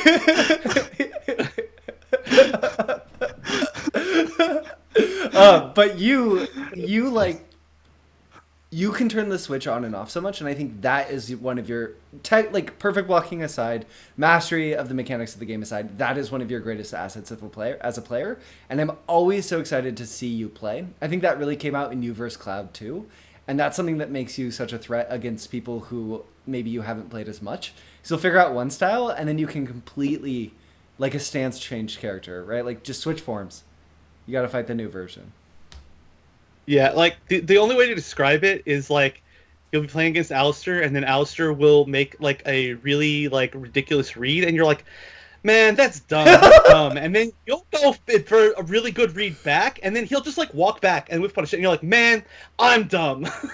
And it just switches between that, you know, and it's just like a back and forth of like pacing, and yeah, it's tough to deal with. It's really good in like any sort of game, especially if you have flexible characters like Alistair, you obviously do. Yeah. Okay, I have a question for you. Pokken's not your first fighting game by a long shot. Did you always? Would you say that this is always a way that you've played the game, or played fighting games, or is this something that you developed while playing Pokken? So I always knew it existed, right? Because when I was a kid, my dad played like a lot of arcade games, and he tried to get me to play Virtua Fighter 1, but I was like too young and I just didn't understand. I just wanted to mash. But then I was old enough to play Virtua Fighter 2, and the first thing I noticed, right? Because like playing in the arcade is totally different than playing at home. So when my dad and I we would play at home, uh, I felt so comfortable and so self-expressive that I can just like do whatever I want and play crazy. Just always approach him and play crazy. Then I noticed when we would go to the arcades and then he would play with his friends and stuff. I would play with his friends too, but then I noticed like I was super scared and I would play so lame. I'd play super super defensive all the time when I was like in public at the arcade. And then like as I got older, I just asked myself like, why is that? Why do you keep changing your play style, you know? Just like be a man and just play like how you usually play at home. Don't be the scaredy cat at the arcade, just always like turtling and stuff. And then I did the same exact thing in Marvel vs. Capcom 2 and 3. And I just like accepted it. That I was just like, okay, sometimes when you're scared, just play that way. But then when you're feeling confident, just play aggressive. And then I guess I really like opened my eyes in Pokken because I got to like really control and harness that. That's sick. Yeah. Do you have any other thoughts about your like performance? And obviously, I think I always want to see you in like I wanted to see you have your shot at Shadowcat again because every single set you've ever played against Shadowcat has been an incredible set. So there was some part of me that was like, I really want to see Alistair make it to Grands and have the set versus Shadowcat. But like, I mean, I'm not sitting here asking you to tell me you like, no, I'm happy getting 5th place because I know that's not how you felt. But like, yeah, I wanted to win. Yeah, yeah. I wanted to win. I wanted to win, and I wanted to face Shadowcat in grand finals because like originally our seeding Shadowcat was in my pool. We're in the same pool, and I really wanted to play him. But then, you know, we moved last second. I was like, this sucks. So I'll just meet him in grand finals. Because, like, Yeah, like the last few times actually when I faced Shadowcat, I like beat him every time. And I'm pretty confident against like most players. But yeah, I really, really want to win. But something I also want to mention is out of all the because I got knocked into losers early and I played a lot of people. And I just want to say the player I was most scared of, straight up, out of the entire tournament was Balmar. Mm. And that was going into it. But then when I was playing him, it just felt different. It just didn't feel like the solid, like consistent Balmar that I was scared of back then. So I started to get more confident. And then the player I got more and more scared of as I was playing was Kira. Kira was definitely the character that or player that scared me. And then yeah, everything else was just butter. Them Joy Cons. Yeah. That's I mean, I'm glad we got to see those matches. I mean, Bolmard, you definitely when you played against him, it seemed to me like you were like kind of just like out patienting him. I mean, obviously there were like some really like nice like calls on like some like wild charges and stuff like that. Somehow didn't get punished, but you had like some really good timeouts. You had that one really good one where you like homing attacked underneath his acrobatics, and you just knew that you had to win. And it just seemed like it was just like a thing where it was just gonna be like, yeah, you'd have to pull off something like super heavy read wise to be able to like get that lead back. But then yeah, against Kira, I mean Kira's scary. Kira plays to all the different scary strengths of the character, right? And especially with the sports set. Yeah, definitely. And I always knew Kira was good, but then that first round where I like hyper beamed Oh my because god. I can, and then she like walked up, reacted with double team, sidestepped, and then forward Y with hamster ball. I'm like, okay, she knows her stuff. Oh, how dare I try to test her with this round one hyper beam? And that's when I start to get scared. Yeah, and then you got like perfected that round, and it Yeah. was maybe not looking so great. That was super funny, super funny start. But obviously you pulled it back, so we can make slight fun of it. But yeah, hyper beam round one start against anybody. I mean, if that hits, right? Like, what are they gonna do? You're done at that point, you know, set wise. Yeah, it's like one of the worst Yeah. feeling starts possible. It's great. I love it. But yeah, like I don't know, like you guys already know, I was like really disappointed, like Yeah. getting fifth. And yeah, when I look at top eight, like I know I can beat all these guys. Well, I don't know about Wingtide, but that's why I just really respect the two people that beat me, because like I was really confident going against them, and for them to get the best of me, it means a lot. So yeah, Well, I'm really excited that you played and that you're willing to play on Joy Cons. And I know it's not the goal. It's never the goal to like make hype moments, but you definitely did. So I hope you're at least proud of how you yeah, played and excited to keep playing in the future because it's always like such a treat. yeah. As long as these kids keep winning, then it will motivate me, because I gotta keep up with them. That's true. And speaking of these kids, I guess moving on, we have another kid, Slice and Dice. Slice and Dice getting fourth place. Slice is another one of those players who's like done very well since things went offline. No, not offline. Since things went online. Online. Yes, Yeah. continuing that trend here. Did well offline too. Had a good showing at Frostfire, but not able to travel a ton. And I think it's really interesting because I think Slice in a lot of ways approaches the game very uniquely as well with his Libre. Like we talked about how he doesn't use Libre's anti-air. He doesn't use 8Y, 9Y, which is like to someone who was around and watching Pokken in 2017, it's almost unfathomable. Like if you said there's a Pikachu Libre player that got top 8 and they only 8 wide like maybe once, they would literally not like if you traveled back in time and tried to tell someone, they would say you are a liar. There's no way. It's impossible. But Slice makes it work. Yeah, Slice is super interesting to me because I feel like when I watch most Libres, I mean, Libre is a really expressive character in the fact that like you can play it so many different Yeah. ways. You know, you can play like a really patient version. You can play like just the go all out, mix up every single time that you get a chance. You know, hard reads with wild charge, but Slice and Dice, I don't. even have like a real read. My only real read on Slice and Dice's Libre is that Slice and Dice is the double team master and has probably used double team more than every other Libre combined. But aside from that, like it's so interesting that like I can't get a read exactly on his play style because I feel like I should, but maybe that's a good thing, Yeah, right? totally. I feel I think that part of that too is Slice, like there's certain patterns. We've been watching Pokken for so long that your brain puts certain players into certain buckets, right? Like you see a player in their playstyle and you're like, okay, this player is playing in like the lineage of this player of that character. Like I get what they're trying to do here and I get what they're doing here. And for Slice, it's just like a part of the evolutionary chain that is just on its own. It's like, whoa, this is working and it's cool, but I don't understand it and it's unique. And there's little pieces from lots of people. Like he'll do the CA Oki that we saw some Libres do early on. That's really good. Like it leaves you plus. It creates pressure in the quarter. It's scary. Like I feel like he has these little things that he's found on his own and put together into this unique style. Also Mimikyu, always Mimikyu. Yeah, I'm a big fan of Mimikyu.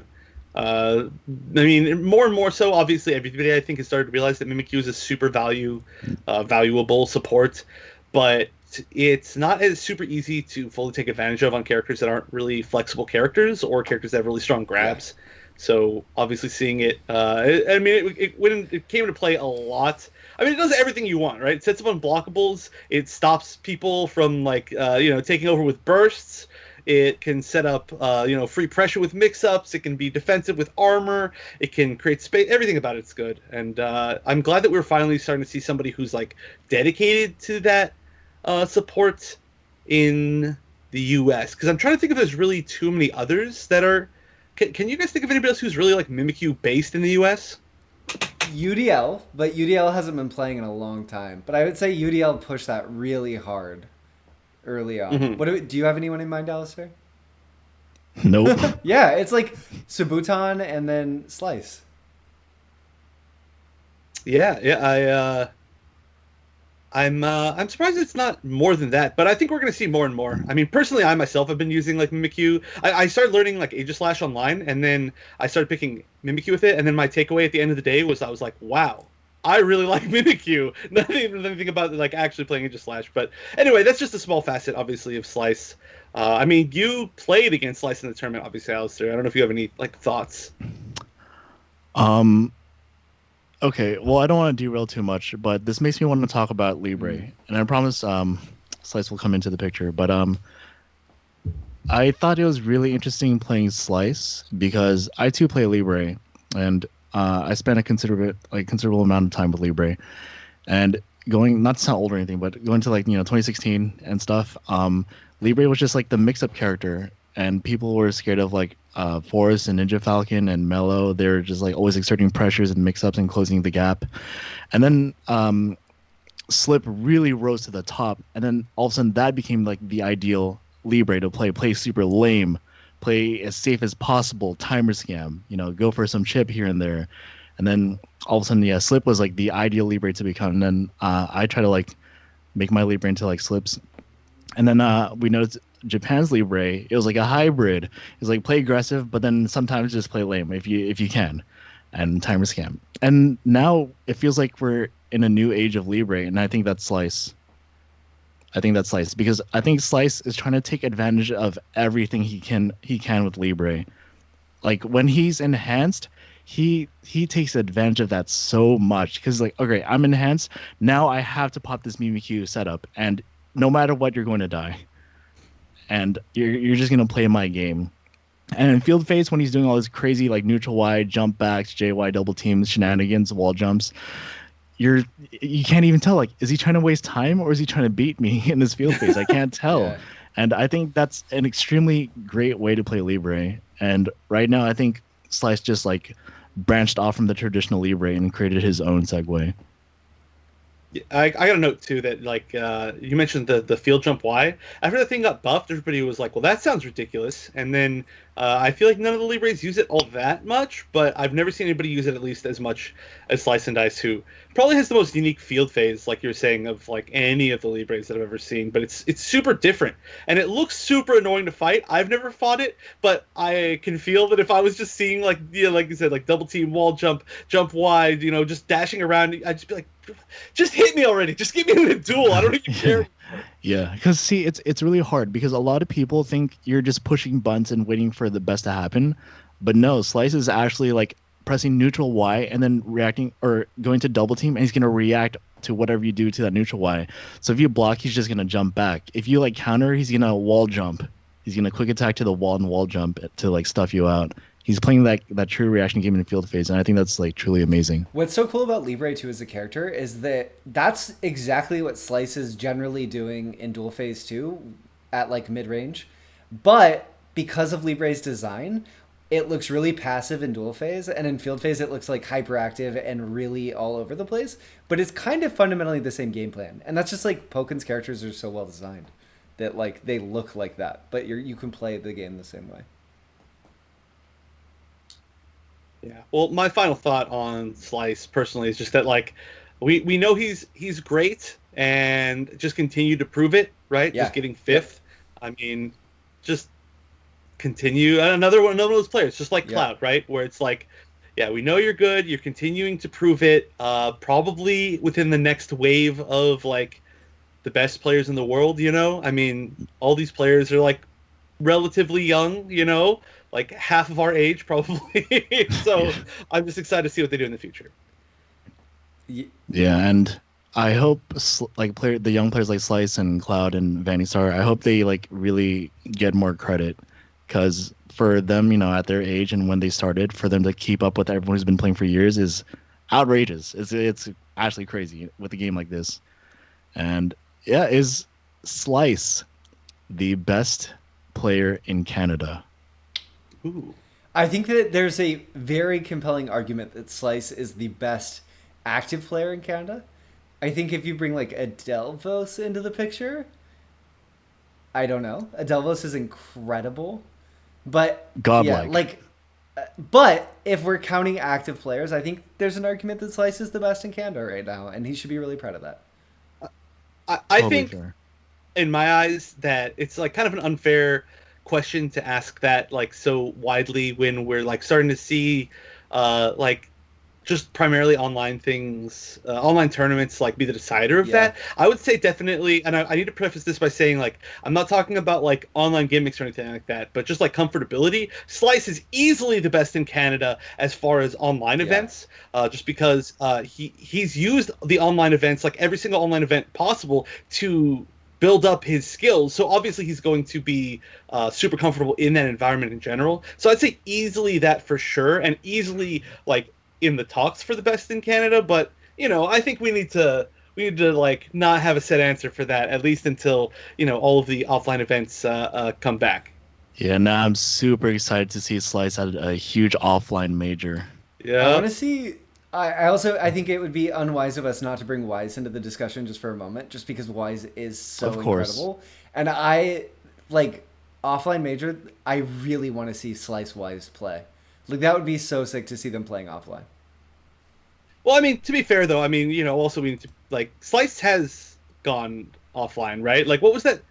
Didn't he beat Elm? Right? Yes. Yep. Yeah, I mean, done, period. Like what else do I need to say? Like if I ever got a tournament set on Elm, I'd be like, this is all I've ever wanted in my entire life, like I'm done playing video games forever. I'm not looking at this game ever again. So, yeah, and then of course a great placement at that tournament just in general. So it's not saying like let's see how Slice does offline. It's just saying like keep it up. I'm excited to see what's going to happen. Yes. Once offline events come back and everybody's back around. Totally agree. Also, I'm not letting you enter a bracket that Elm is in, if that's how you feel. Not even giving you the chance. No, don't worry about it, because I would never beat Elm. Trust me. You never know.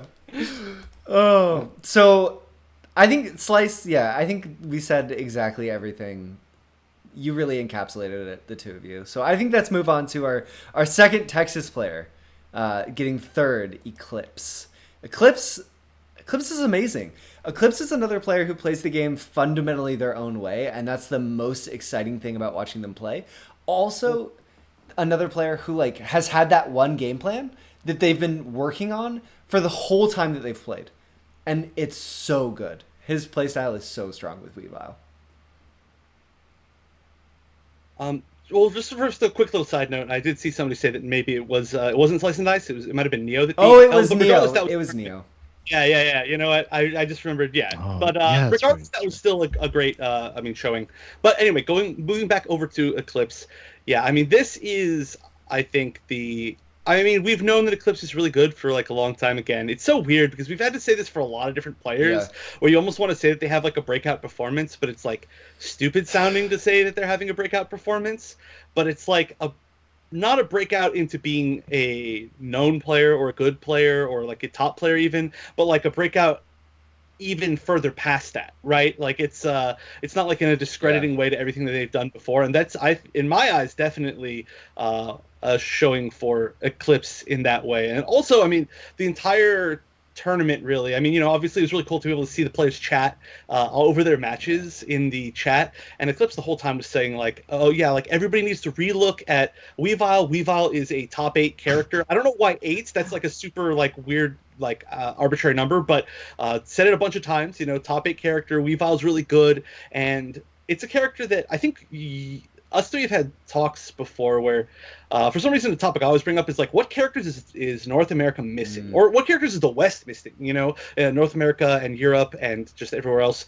And I always bring up Weavile because we have some Weaviles, but a super low amount and a super low amount that can actually make it out to stuff. So to see Eclipse bring that back might convince some people to get the character like ready, I guess, tournament ready. I hope so. I think that Eclipse has. How do I want to say this? Weavile is such an enigma because everyone knows Weavile is good, but the amount of effort that Weavile takes is pretty high compared to some characters. But it's not unreasonable. And what you get for playing Weavile is an incredible set of tools. And Eclipse has like centered in on some of the tools that are amazing, like Taunt, and uses those really well, but then also goes to tools that people don't think are strong. Like for me, this one of the standout things about Eclipse's play this tournament that I won't forget is Eclipse's willingness to grab with Weavile.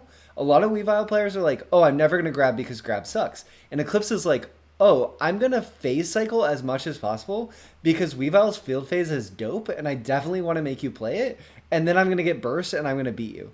So also, you're not gonna tech this throw because who throws with Weavile? And it's scary. You get hit by the wall with Weavile, just from like a jab starter, it hurts. It really hurts. So I think that Eclipse's energy is amazing, and yeah, I totally agree, Evan. I hope that this, like Blaziken, both of our Texas players, I hope Eclipse's play inspires other people to pick up Weavile. And it also what we saw or what we said earlier about Libre, I think super applies to Weavile, right? You can see super aggressive Weaviles that are just agility in and try to mix you up with like making you guess on like the charged moves for plus frames and stuff like that. Or you can see like, for instance, like Every Damn Day, who super pissed me off, and I say that in a loving way, by just being the Weavile that just runs away and just jump icicle, jump icicle, jump icicle, and literally would like time you out like that. But to see like a mix that's maybe not so like one or the other in a row, like changing from one to the other, just like a constant fluid like motion is really cool. I don't know. I like agree and disagree with everything you guys said because I agree that every time, you know, when Weavile's not being played, we have our thoughts about Weavile. And then when we see, you know, players like Eclipse or Potochin show up with Weavile, we're like, wow, Weavile's good. What the hell? And it's like an endless cycle that happens. But the thing is, when I watch Eclipse play, I'm watching Eclipse. I'm not watching Weavile because he plays in such a specific way. Like you mentioned earlier, Brandon, like he's been mastering this craft, this specific playstyle for years, and he's mastered it. He's been polishing it, and we saw it. He showed up in the tournament, and I'm just watching Eclipse. It doesn't even feel like I'm watching Weavile anymore. And so when you guys are discussing Weavile, I'm like, it feels like if people get inspired by Eclipse to play, they're getting inspired by him as a player, not as Weavile. Because the things he's doing is just him, and he's making everyone play his game, not Weavile's game. Because like I'll be seeing him like using counter and neutral. I'm like, what? The Weavile's counter sucks. Why would you use it in neutral? But he makes it work in his own way. And I think it's like, I don't know, like when I watched him, it motivated me to start developing my own style with Weavile. Because when I use Weavile, I play very like textbook. Because we haven't seen so many different kinds of Weaviles, like historically through Pokken. We've just seen like what Podachine play like a very, very like basic textbook, basic Weavile, and he makes it work. And it doesn't feel like I'm watching Podachine, it just feels like I'm watching like the optimal Weavile. But then when I'm watching Eclipse, it's like the total opposite. I'm watching Eclipse. And sorry, go ahead.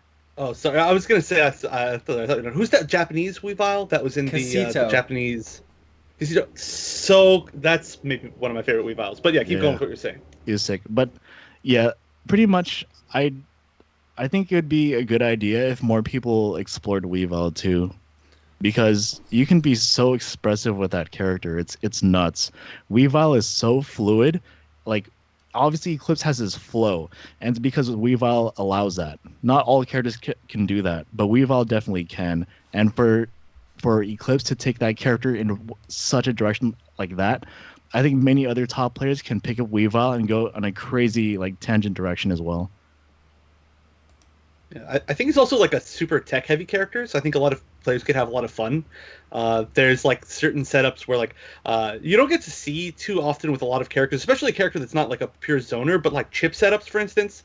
Like there's one Weavile that's like on ranked all the time, who constantly has that one like the like I can't remember the name of the bacon bird, but the setup. Yveltal. PETA. Yveltal, thank you. Yeah, that's PETA weird. Guy. PETA guy is so good. With the constant like whatever 200 guaranteed chip with the icicle crashes off of that, super cool. And there's like a bunch of different ways that you can play with like tech and like using certain things to avoid certain things. Agility is a move that's like no other character has really. So I agree, I would love to see more people play Weavile. I think Weavile as a character, the best metaphor for Weavile is like any character. Let's say your character is like you're bike shopping, right? So when you walk into the Machamp bike shop, the tools available, you're picking from like 3 bikes. And it's really easy to pick your bike. And when you walk into the Weavile bike store, the number of moves and viable ways to play, it's like a Costco of bikes. And you can't even see what's on the top shelf. And you're like, I want to do all of this because it's all so sick. But like, I think playing Weavile and learning to play Weavile can be really overwhelming. Both in like, this character is mechanically difficult to play optimally in their combos compared to a lot of characters in the game. And also like, there's so many viable ways to play the character that it's tough. Also, can I just point out, like, Weavile's frame data is amazing. The fact that 5Y, I mean, Alice just like rolling his eyes, like, oh yeah, we all know. But like, the fact that 5Y is an I-15 that's 0 on block, no one gets that. That value is incredible. And then the fact that it looks like 4Y, that's an I-11 that's -4, that's amazing. Like, this character's frame data is ridiculous. So, I don't know. I just think there's like even more ways to play Weavile, but that's the conversation we've already been having. Eclipse has shown like an incredibly viable way, and I'm really excited for Eclipse to keep playing. Yeah, I feel like we're gonna have this conversation like over the next player too, for sure, yeah. Right? Cloud has a Weavile. Cloud's like been posting some Weavile tech. I could see Cloud being the next like really strong Weavile player. I'll also say, really quickly as an anecdote, to Alistair's point, every time this happens, I text Alistair and I say, I think I'm going to try Weavile. And then I sit down and I go to try to do the icicle crash combos. And then I'm like, my hands. And I know you can do. I think you can do the slightly easier 6Y combos now that do less damage. I don't know if it's in every situation because I don't know anything about Weavile, but there is the 6Y combo, I know for the B&B at least, that gets more wall carry but slightly less damage, so maybe your hands can survive. This is true. And I feel like I could get it, but it's like, okay, I could be learning Weavile, or I could pick Machamp. And your combo is 6 yes, 8. And exactly. Yeah, that's your B&B combo. It does more damage than the Weavile combo, so you're good. There we go. But also, I do want to, before we move on from Eclipse, I just want to take a moment to to remark about Eclipse's notable wins because I think, sorry to do this to you, Alistair, beating you and beating Wingtide is like a huge accomplishment. Amazing. In the same tournament too. Amazing. That's incredible. And like round of applause, Eclipse. You like stormed through this bracket and like you deserved everything getting third. And we are excited to see more from you. I'll never forget your first storming on at CEO. And every time you play, I'm excited. I don't know why I'm just addressing Eclipse at this point. Having not done that for really anyone else. I guess Combo too. I only talk directly to Texas players. So that brings us to number 2, and number 2 is a very good place to be, especially when you are TEC. TEC, another player. Gosh, we've said it. We got to say this is the breakout performance. If we're gonna pick one, I think TEC's performance is like the breakout performance.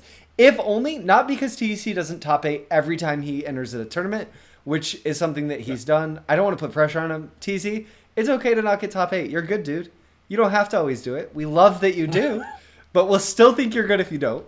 But the fact that TEC was able to beat Jukum this tournament and Slice, two players who were like really, he has said were sort of those, you were talking about that like plateau player earlier, Evan, like the player who you have to get past them to unlock a new level. And I think it's rare that someone beats two of those players for themselves in one tournament. But he had never beaten Slice in tournament, and he had never beaten Shadowcat and never beaten Jukum in tournament, and he knocked both of them out, got wins on both of them. So that's a huge accomplishment. Yeah, I mean, it is easy to say too, like, yeah, okay, this person gets top 8 in like a lot of big tournaments, but this is also a gigantic tournament, right, with a lot of really good players. So even players that we expect to see get top 8, maybe not. I mean, a lot of them didn't get top 8. For example, again, let's look at like Jukum. Out in top 16, that's like one of the lowest I've ever seen. But again, that's not hit on Jukum. That's just because Jukum is so good and easily one of the best in the world, obviously. But just to use that as an example, like TC even getting top 8 here would have been impressive. And then just the way that he played, let's get into the big part of it, right? Like, who else can actually play that character like that? Like, it's literally like seeing a new character in the game as opposed to like seeing somebody being really good with the character. Yep. 100%. I feel like we as a community have done TEC a disservice a little bit, not spending more time talking about how strong he is with Scissor, and like the technical mastery that he has with the character is just incredible. He's just like the way that the degree to which it's natural is literally no one else has ever done it before. Not even Rara doesn't hover cancel as well as he does. Am I wrong, Alistair? I agree. He's the best to ever do it, straight up. Yep.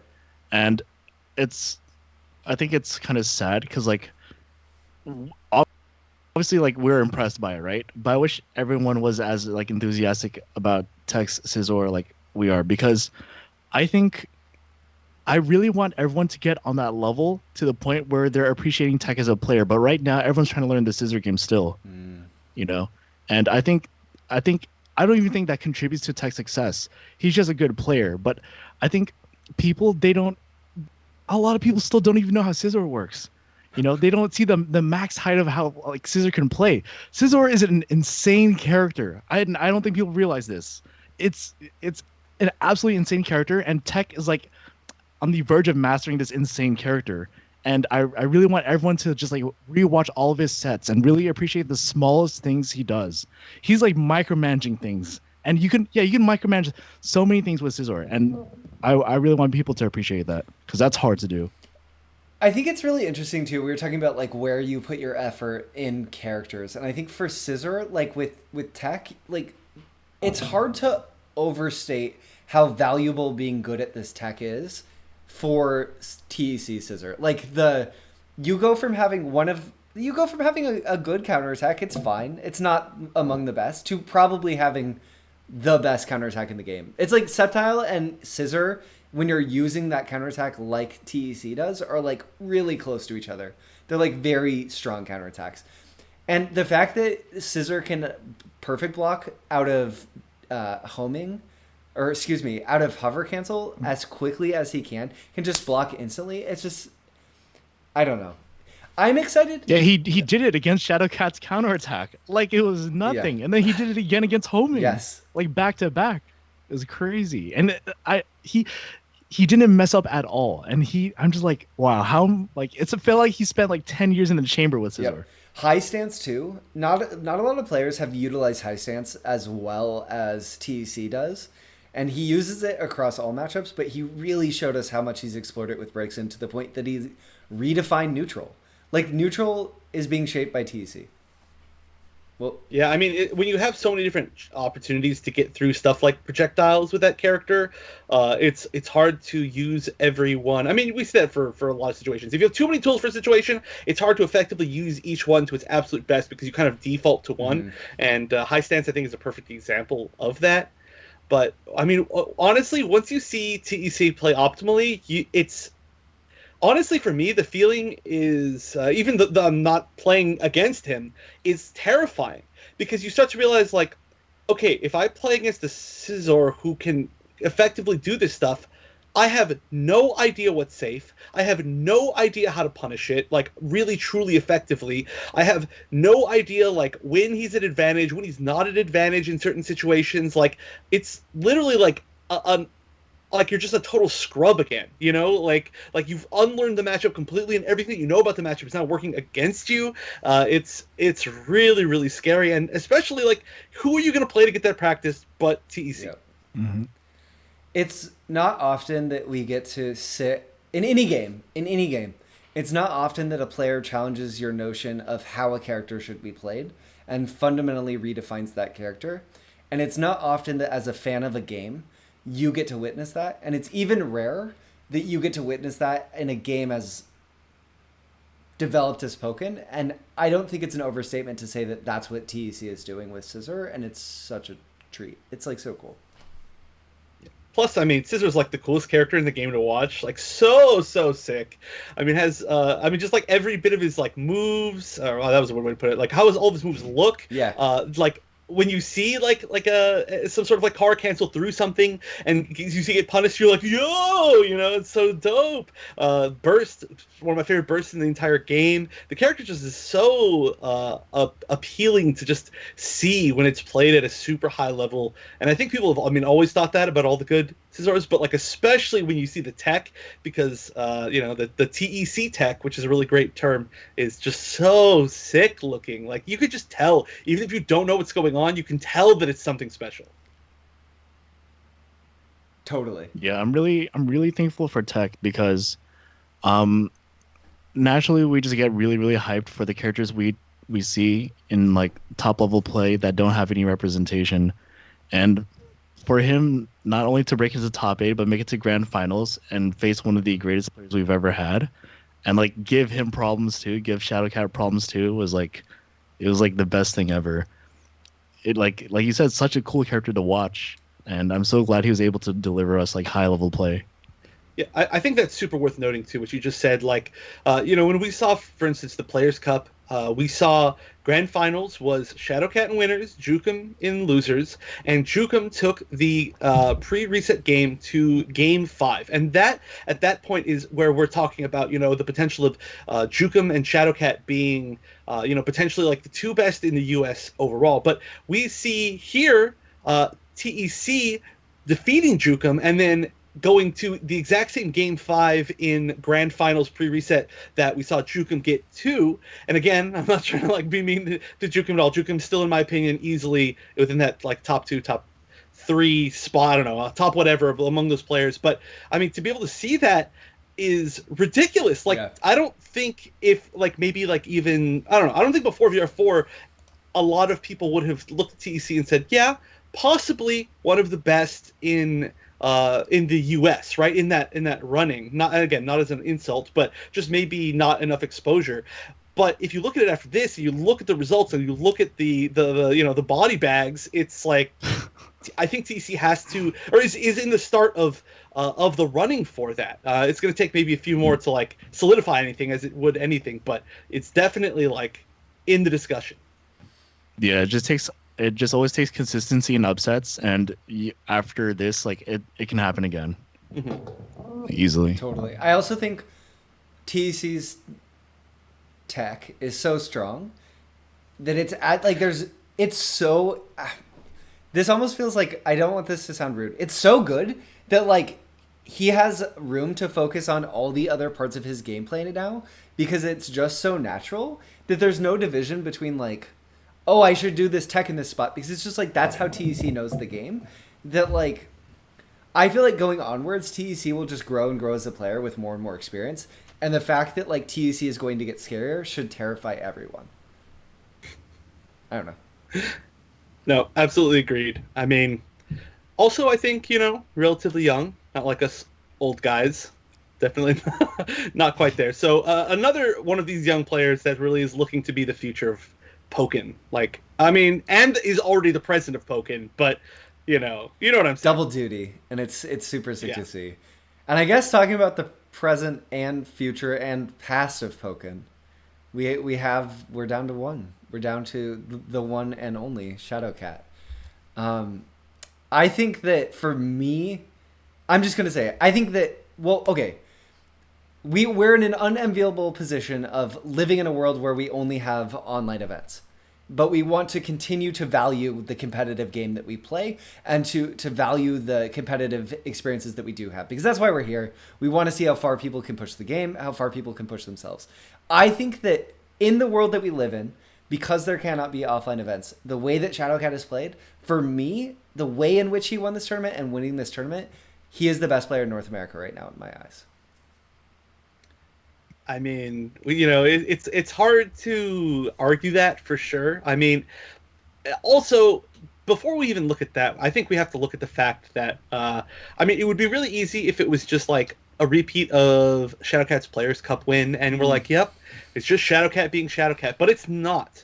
So, first of all, obviously, we need to talk about going back to solo Breaksin, which I'm assuming is not like a permanent choice. It's just a test for himself, just to like see how better the Breaksin has got, and clearly that Breaksin is just on another level. I mean, I want to look back to the match against Kira, where Kira had like really good leads several times, and just pure like patience and like knowledge and confidence, and it was just like that. From there, immediately I was like, whoa, okay. I mean, especially that double flamethrower did like, it feels in my head like 600 damage. But yeah, the fact that Shadowcat was able to win with purely Breaksin and a super leveled up Breaksin means that not only is it like, okay, yeah, like clearly you have the best results right now, but also some of the most growth, which is really messed up. Like, you're not allowed to have both of those, right? And both of those combined, showing flexibility and growth and results means that, yeah, with all of that, it's hard for me to argue considering him the best. But I hate calling anybody the best because, everything's situational. But I would say for sure it's hard to argue it. I don't know. See, like, I wish I can appreciate Shadowcat more, but it's like hard for me because I've been playing this guy for years. I know how good he is. I've always known how good he is. And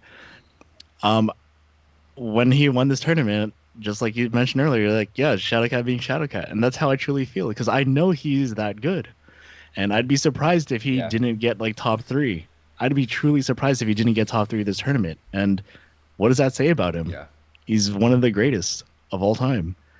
And he didn't even use Darkrai. What does that say? As if to make the cool thing about Shadowcat too is it's like he's doing it as if to make a point to himself. Like, it makes a point to everyone else, but in the way, just like who Shadowcat is, it's like, no, I just want to do it because I want to do it with Breaksin, because I know I can, and then he just does it. And he makes us look funny because we spent all summer talking about how the Darkrai was like coming into focus, how we'd unlock this new level. But like you're saying, Evan, it's like he reached this whole like getting good with Darkrai made him re-remember what made him good with Braixen in the first place. I really think this. And when I say this, what makes Shadowcat so singular as a player, I think, is his one, his reactions, and two, his neutral footsies and whiff punish game. It's so good. Shadowcat plays footsies neutral in Pokken like few players do. And he's just so good at it. Yeah, I mean, I would have to assume that's why he's so good at characters that have that sort of like, I don't know if you call it, I guess, space control game, Yeah. right? Like trying to control you into the space where he's able to outplay just like anybody. But I mean, going back to what you were saying like a second ago, like yeah, like sure, we were talking about the Darkrai and how the Darkrai's on a complete new level, and then he shows us like no Darkrai, but that doesn't take that away. Yeah. Now he just has a Darkrai on another level and a Breaks on another level, which I mean, if almost nobody in the entire well, I guess I'm just gonna say like world can defeat one of those two. I mean we'll see when he plays a few more people, but can defeat one of those two. I want to see a tournament where he's serious and brings both of them when he needs each one, and that's going to be an even further level. I don't know. It just shows a lot. I don't know. It's hard though. It's like it feels like he's like spending all like 1,000% of his focus and energy on one character at a time when he plays in these tournaments. And I think it's like at a top level, it's really hard to do like balance all these like different characters like back and forth within a set. But I don't know. I think he can do it, but like I don't mind seeing him just play solo Bracer or solo Darkrai because it's insane. We just never get to see that stuff. We never get to see this top level Darkrai or Bracer in general. Because I remember when he started playing Darkrai, I was sad because like we don't have any Braixens left. Yeah. We have 0 Braixens left. Now we never get to see Braixen again. And for him to whip out Braixen like just this tournament, it made me like super happy.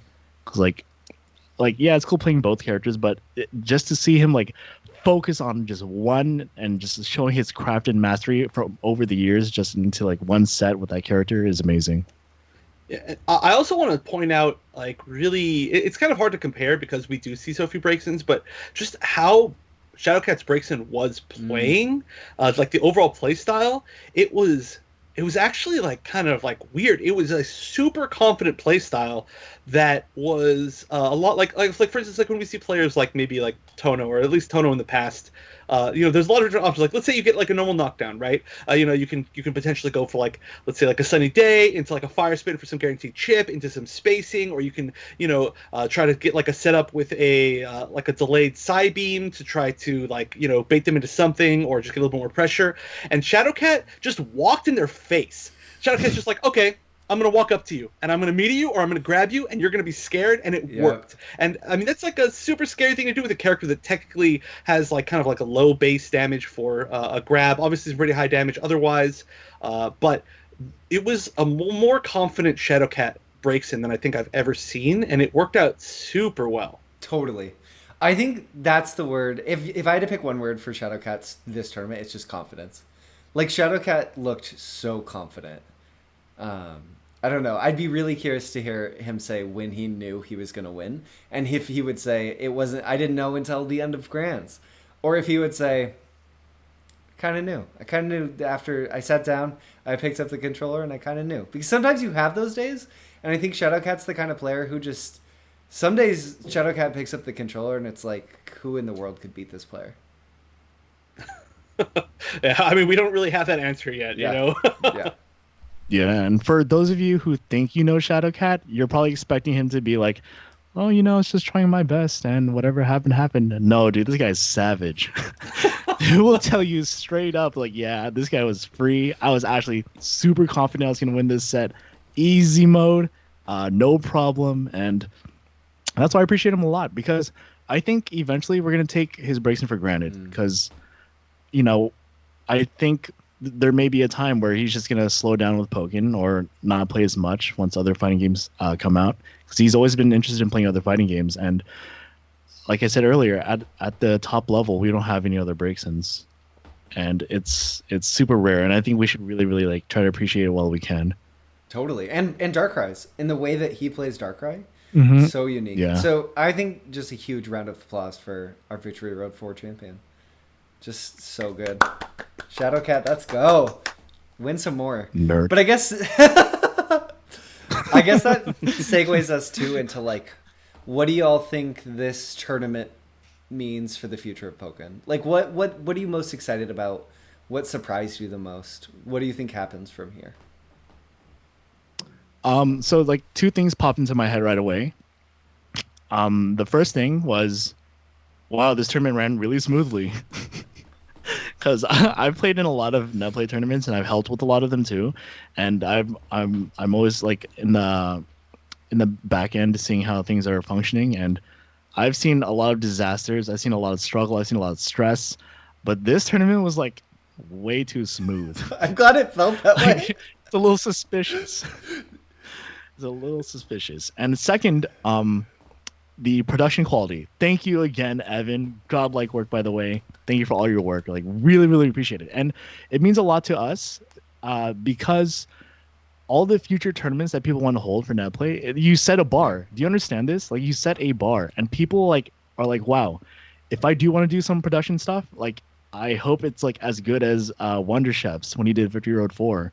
I really hope it's that good. And now people, they could be like motivated to like have everyone record their matches so they can start editing. They're gonna create their own logo and like transitions and like the when you added like the background music for everything, like all the small touches, like it means a lot. And I think a lot of tournaments in the future are gonna have to step it up if they want to do something similar, which is like a good thing. Okay, well, I mean, while we're on the top of production, I'll just go over, I guess, a few things. So first of all, I mean, I don't think people realize exactly how much of any production are the graphics. And all the graphics were made by Burnside, right? I mean, I don't know if a lot of people know, but I mean, like, I literally work in, like, esports production, you could say, like, full-time, and, like, having a full graphics package is huge. So when Alistair sent, or Alistair, sorry, wrong person. Once Burnside sent me everything, it was like pretty simple overall, right? And there are some ways, you know, I've been able to work with some like remote stuff. So we figured out how to do the whole casting thing. It went pretty clean. It was super fun. Huge thanks to all the different casters, by the way. I mean, Taito, H2, Uchi, and Mins, and of course Burnside ×2 for the two different ones that Burnside did. But yeah, I mean, honestly, not a huge deal. And I also just want to like point out that like, you know, I don't want people to think that if they don't have a chance to you know, get something super nice together, that they like shouldn't, or they should feel bad about it, because I just want to see as much Pokemon as possible, right? Like, that's my whole goal with all of this. Like, you know, I didn't even necessarily like want it to be like on my channel or anything like that. I just wanted to, like, Pokken to be recorded, because there's so many talks, and especially I hear you two talk about like all these, you know, these big events and all these you know, like previous like results and streams. And I mean, the biggest thing is like we just need to get Pokken recorded for the future. Yeah. Like a lot of the players that are going to be remembering all these things from the past have already probably phased out of Pokken or will be phasing out of Pokken. So, you know, we need records. So, like, for instance, getting all of top 16, all of top 8, that's sick, because now there's going to be so much more recorded Pokken down in the books. So I'm just super happy that we got to like execute that, but I'm glad that we got to make it look at least a little bit dope. And I mean, I'm no expert by any means on actual like editing and stuff like that, so I'm glad it ended up being pretty cool. There weren't a bunch of big problems. And also, if anybody ever wants any help out there, like trying to do something like this or figuring something out, like with like remote broadcasting or streaming or anything like that, just let me know, because like I said, I just want more Pokken, basically, right? EGP Humble Chef strikes again. You don't give yourself enough both credit. of you guys shut the hell up, dude. This was the dopest tournament ever. God, listen to these guys. Both these guys did amazing work. This was absolutely one of the dopest tournaments in Pokken history, straight up. And I'm so glad we were able to record it. And this is something I want to watch like 5 years from now. Like, I want to go to your YouTube channel 5 years from now and watch this entire thing again. And I think that makes me so happy. Like, that's totally mission accomplished in a lot of ways, is like wanting to create that experience at the time that I think the community needed it. And I'm just so thankful. If you at home, if you watched, you're obviously watching now, so I bet you did. Thank you. If you participated, that's amazing. Thank you. I want to thank our commentators again. I think Mins, Uchi, H2, and Taito all did an amazing job. And I really want and I'm sad I didn't get to hear your commentary, Wonder Chef, because I don't know. I feel like people hear my stupid voice too much. But I I really think that Pokken, there's room if you're excited about the game and you're excited about commentary. There's so much room in the game in the community to practice that, to like to analyze and to develop your skills and to do that, and it's just like ripe for the taking. Like people want Pokken, and if you want to grow that, you can. And like all of these people are amazing commentators, and like work on it, work on it. I should work on it. We all should. I don't know. I hope if people enjoyed this event, you'll let us know, not for the selfish reason that I want accolades, but just because it does help demonstrate like, oh, people valued this and we should do it again. Because it is work. And like I love Pokken and I'm happy to work for Pokken, but like Chef said, we're getting old. Like if there's gonna be a victory round 5, like we gotta really want it. And I'm glad it ran smooth. There was a moment I was sitting right here, and I'm pretty sure I was like flush white, just sweating. Maya was out of the house. She came home like 6 hours later, and she's like, "You didn't eat or move?" And I was like, "What time is it?" All I know is we're getting to top 16. But Yeah. Okay. Well, I think people need to know this too. So, like, I don't think everybody knows how much Burnside did for this. I mean, Burnside put out so much promotional material, did all the art, like I was saying, which is just a ridiculous amount of like time investment and skill. And then when we got to the actual tournament, I mean, a lot of the players were playing in it, so a lot of people couldn't, even the people who were helping organize couldn't fully help with the brackets. I myself, unfortunately, got like some like last minute work, and I was like, Burnside, is there any way, and then Burnside's like, of course, because he's Burnside. But Burnside did like a huge majority of the TOing like by himself. I mean, there were some other players that like Wise did a whole bunch, but I mean, huge shout outs, of course, to everybody who did help. But I mean, Burnside was still the majority of it. And then Burnside had to collect all of the recordings from every single match from the top 16 and the top 8, which is a ridiculous amount of recordings. I literally had to buy a new hard drive just so that we could like have enough space here because of course we're doing the whole thing. But like just so everybody knows, Burnside did an unbelievable amount because I especially because I dished out on him. But it's definitely worth knowing that because he's going to downplay that too. But you edited the whole thing. This literally couldn't exist without you. So it's very kind of you, but literally, like, I feel like I'm just happy to do it, and I'm thankful that you did all the work that you did because you're gonna minimize it. And Alistair's like, do I really have to sit in this call where they go back and forth, giving each other accolades? Okay, everyone watching this video, like these two need to shut the hell up. They're both amazing human beings. They both love Pokken, and they both did this just for the future of Pokken. They put in a lot of work. So if you see them in the future, just thank them again because they put on a fantastic tournament that we're all going to watch years from now. So thank you guys again. Thank you. Thank you to everyone. I feel like unless anyone has any, I feel like that was a really good like encapsulation of the moment. And it is getting kind of late here, but we did say chat Q&A, and I know there's people here. And do y'all have any more closing thoughts? Maybe will people give us like, and we could do like 10 minutes of Q&A or like 5 minutes of Q&A depending on how many questions there are. Does that work for y'all? Yeah, I mean, I'm here for as long as we need, but of course, it's all up to however long y'all can stay. But I mean, one of my closing thoughts is I hope everybody also goes back and watches the exhibition.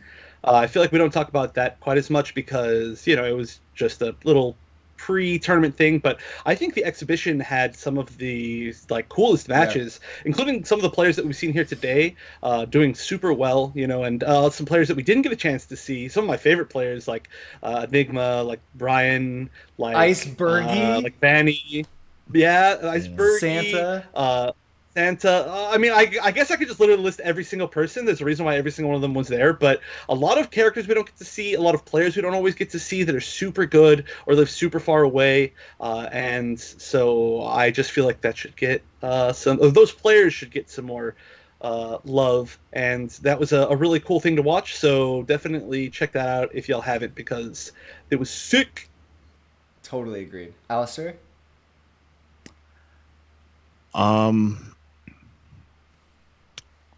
If you just want to start your own events, whether it's just like a really small online bracket or just something between friends or something you want to invite the Discord into playing, just try it out. Like, don't be scared to reach out to any of us. We'll give you all the advice and more will actually probably be really annoying, flooding you with a bunch of advice that you don't want. And just try it out. Just if that's something you want to do for fun, feel free just to just do something fun with your friends. It's really fulfilling and it's good for everyone in the long run. And for all the competitors, just seeing all this high level play, whether it's the exhibition or top 16, top 8, etc. Explore something new. Explore something new because Pokken, yeah, it can get stale. It can get stale, but you really open your eyes to like new perspectives when you just try something new. Yeah. And that's the reason I picked up a lot of different characters, and it really, really gave me like it opened like my third eye when I started picking up new characters, and I learned a lot more about Pokken, and I just appreciated fighting games more because of that. And it's just really fun to do in the end. Yeah. Yeah. That's totally. I totally agree. Pokken's an amazing fighting game. Play more characters, play other fighting games, and then bring it back to Pokken. I guess. Like Mr. Fantasy Strike here. Oh my gosh, I got to Master Rank and I was like, wait, people here are actually good at this game now. I'm done. See, now I'm interested in playing you in Pokken now that you've gained some sort of experience in Fantasy Strike. Yeah, let's do it. I realized it Yeah. actually made me realize how much I was being lazy with Suicune when I play a lot of the time, where I was like just going to like habits of like, oh, I know this will work in this situation 90% of the time, so I just did it. You know? So like having that perspective of like, no, I need to like reapproach this and think about what is the optimal anti-air for this situation. I feel like I can react with AA a little bit more for anti-airs. Like, I don't know. This is totally not what we should be talking about, but it's like there's so much I want to work on now that I like went and played Fantasy Strike, which forced me to play 3 characters, and then I came back to Pokken, played a little Machamp, played some Scissor, played some Decidueye, played some Lucario, and then I was like, no, I'm just focusing on Suicune. I'm having so much fun. But I guess my closing thought for like Pokken stuff is one thing that I think is so cool is there was this huge question mark following Team Battle Mode if like anyone could be competitive playing a single character. And I think Shadowcat, TEC, Eclipse, and Slice all playing a single character to get top 4 is a really resounding statement in an era where most graphics have people playing 2 or more characters. And I don't think that you should feel pressure to play one character or to play lots of characters. Just do whatever you want because Pokken will let you do it. Yeah, there's one person I think in this call that had like 5 characters on his So gross. his card. But no, yeah, it's true. I'm so excited to see like what the future holds for these players that are developing their characters just like alone. You know, it's I mean, I think maybe that's the biggest takeaway from this tournament is that there's still so much that we can see from the character loyalists. Yeah, totally. So your boy said, what support sets are you most afraid to see Shadowcats breaks and bring? I think the scariest thing about Shadowcats breaks in, I'm curious what y'all think about this, but the scariest thing about Shadowcats breaks in is it's so much matchup dependent because he has the perfect pick for every matchup. But for me, if I'm playing him with Suicune, it's far-fetched. Don't bring it. I shouldn't have even said it because he forgot about it. But now he's going to remember and be like, oh, this is gross. And I'm not going to be able to push any buttons in field phase. I'm not going to be able to push any buttons in dual phase. And I'm just going to stand there as I get walked to the corner. And then I'm going to die. Hey, I mean, we saw a super good usage of his Farfetch'd with his Darkrai against Fabulous in the Players' Cup. But, I mean, I don't know if there's one that I could say I'm most scared with. Like you said, it's most like... It's dependent on who you're using and who, you know, what the situation is. But I'm excited to see more Litten Poplio because I think that's a super cool support set that, especially if you end up using Poplio, there's some really fun creative ways to use the double jump since 8x puts you in the air. And, you know, just air dashing and double jumping is really cool with like any character, but people kind of tend to maybe not really think about Breaksin as like a mobile aerial character, even though it definitely is. So I'm excited to see more of that. Plus, of course, Litten, we saw its value as an armor breaker and like a launcher and the ability to get more chip off of it with pressure if you're below half life. Everything about it, that's the one I want to see more of.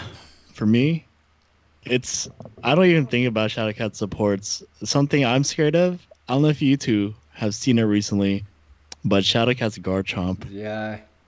Have you guys seen It's it? gross. No.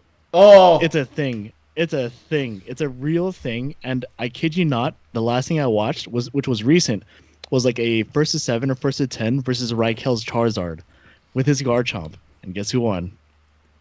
That's right. That's Wow. right. And there was money on the line too. There was Ooh. big money on the line. That's right. And Shadowcat showed up with Garchomp. I'm like, wow. I please stay to Braixen and Darkrai because that's what I like facing. I do not ever want to face his Garchomp. It's scary. It's up there. And I think he's just gonna get better and better with it. That's what I'm super scared of. totally. Okay, Alistair, there's a question for you. What moment of all of Pokken history is more dank than clipping your own hard read grab punish? Oh wait, no, that's not for you specifically. That's just for all of us. The answer is none. That was too sick. It was definitely the biggest flex moment of all time. I'll tell you But that much. see, it wasn't even on purpose. It was just like instinct, you know. I didn't even try to do it because, like, when I'm playing rank at home or whatever, it's just natural for me to clip it, right? And me playing like in the comfort of my own home, just like tired and just all comfy, I just did it. I didn't mean to do it. Like, trust me, it was not in a disrespectful way or anything. I just naturally collect clips, and then I'll periodically post them out on Twitter. Well, So I have always something to post. maybe the fact that you did it subconsciously makes it even more of a flex. You know, you're just so used to being like, Damn. oh yeah, you know, every single time that I do something super sick and clip worthy, I just naturally clip it. You know, it's not a big deal to me, but you know, that makes it even more of a big deal. You're right. I can't even argue with that. Clip it. That's true. You know what moment I popped off at, though, that we actually didn't talk about, and I wanted to mention at least once on the stream, was the Eclipse Weavile side Y freezing into duel. Yes, that was so Oh, that really sick. happens. Yeah. Yeah. So That was easily one of my big pop-off moments, but go ahead. how do you set that up? Like, what are Weavile's field phase moves with field phase PSP, and like, what are the preconditions for setting that up? Do you know? Well, no, he traded and lost field. That's what happened. But- Gotcha. Yeah. So you don't really care about your own PSP or anything like that. It's just theirs. And then by winning field, it took a combo in duel, which I still believe So scales sick. super hard. But yeah, I don't know if I've ever seen that, and especially in a tournament match, let alone the like highest level tournament match. So that was super sick to see. It's also like I love stuff like that shows off how unique Pokken is. Like that doesn't exist in any other game in the world. It's so cool. Mm-hmm. Now that I said that, someone's Like- gonna find some game that you could see something like that in. But No, super rare, super rare. So that's definitely one of my hypest moments of the whole tournament. The top three were probably that, the air dashing over the Reshiram, and and then Alistair clipping The clip. I mean, honestly, it isn't even the clip. It was the read. yeah, the read was sick. Who has the guts to do that? Who to like just neutral? Yeah, burst me too. Whatever. I don't care. I'm gonna get the grab, and then punishing with grab too. You can punish with anything, but punishing with the thing that would have been like, it's like showing that you made the read because it would have been teched if it wasn't the read. You know, like it's a flex. But yeah, those were all super good moments that were hyped for me. To answer H2's question.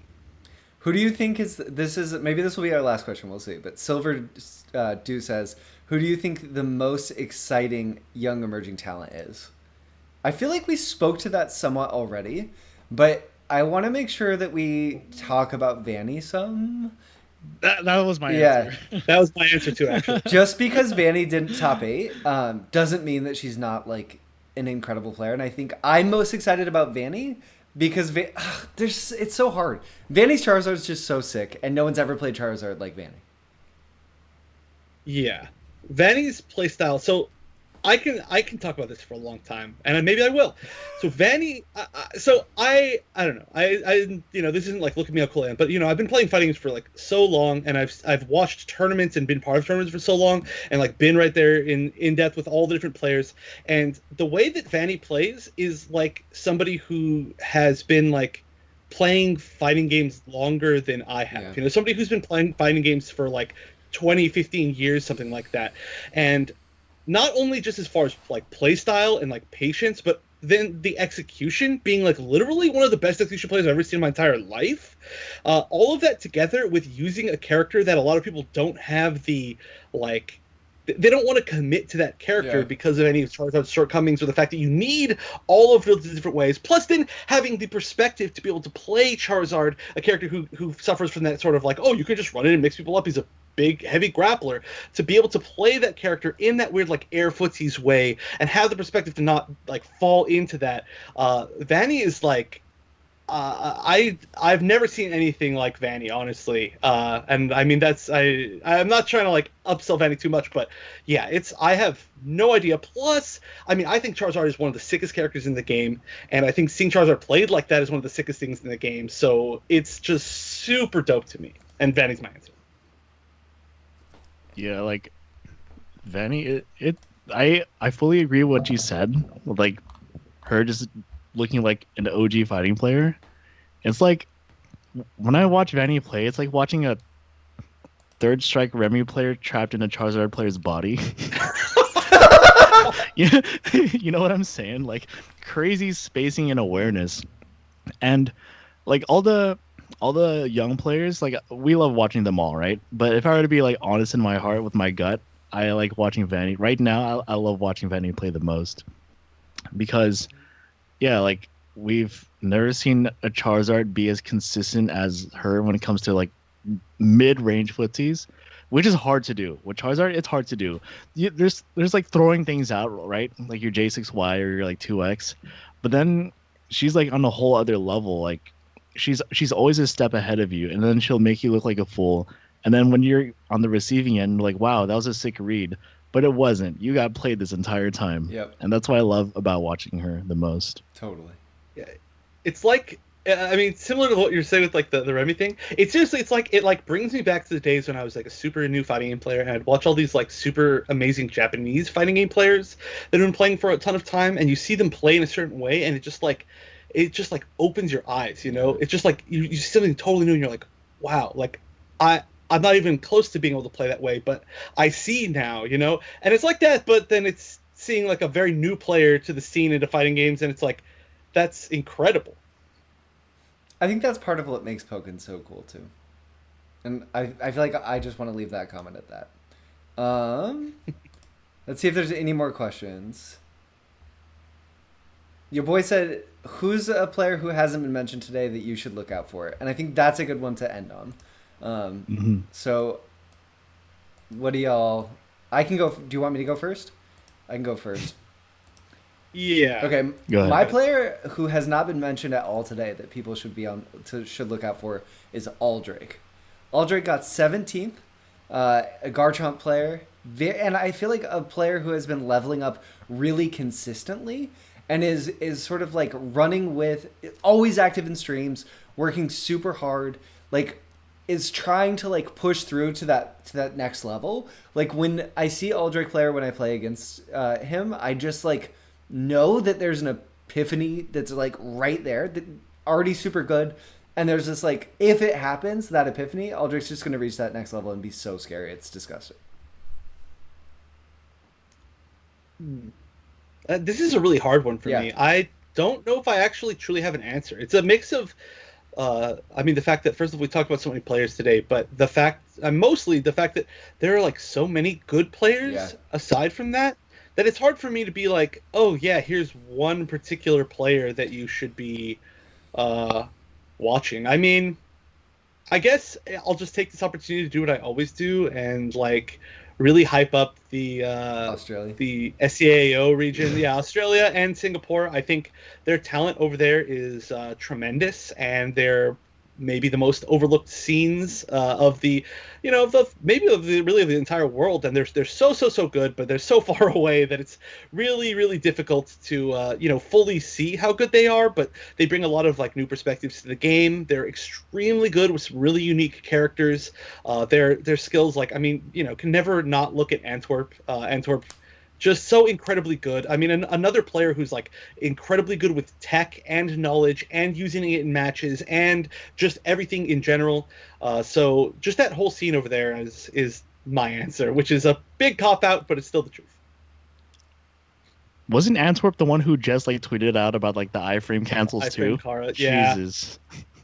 Yeah, like they're without a doubt they are the most overlooked. So I hope more people like try to ask them for games or pay attention to them more, or Yeah. like watch their previous games and tournament sets, because they are really that good. And I will never forget too, just to add on to that, I was arguing with Jukim and some other Sceptile player on Twitter about what was the most optimal uh, combo after a fully charged counter with Sceptile, because I noticed Jukin wasn't doing the optimal. What I was doing was like doing more damage, and we're all three of us were arguing. Then Antwerp came in, and was like, "You guys are stupid." I found this combo like a year or 2 years ago. This is what you're supposed to do, and he showed us, and we're like, "Wow, that's a genius." That's sick. Yeah, because to add on to the damage, his combo did less, but then he would go for a reset with a bullet seed. So you have to block that, and with that chip, it just does more damage, and you keep it in dual phase. I'm like, this guy's a genius. That's sick. And you're plus. He's really that good. Wow. Yeah, exactly. He's that good. And for my player, dude, see, I was thinking this entire time, but so hard because now I'm thinking of Antwerp. But, um, a, I think a player that want more people to play and see is Ultima Kamari. I don't know if you guys are familiar with this player, but he's an extremely talented Darkrai, and I'm really sad because I think he's gone unnoticed too many times. But when I play this guy, he's up there. He's already up there, and he's like a rank fiend. He'll go on every stream, ask every streamer for sets and games, and he's hungry. And he spends a lot of time on the Discord just like talking to people about Pokemon in general. But I don't think enough people played Ultima Kamari. And if you're watching this, I think you should, because I think they're a fantastic player. Sick. And it's important too, since we just don't have many Darkrai's up there as well. Totally. Agreed. I also really quickly, I want to note H2 in the chat saying I brought that up years ago, just saying about the iframe Kara, which is totally true. H2's video on the subject is amazing, and you should all go watch it. If you haven't ever seen it, it's a really, really good video that will teach you all about support Kara. Super sick. And also, H2 brought it up years ago, so why aren't we all good at it yet?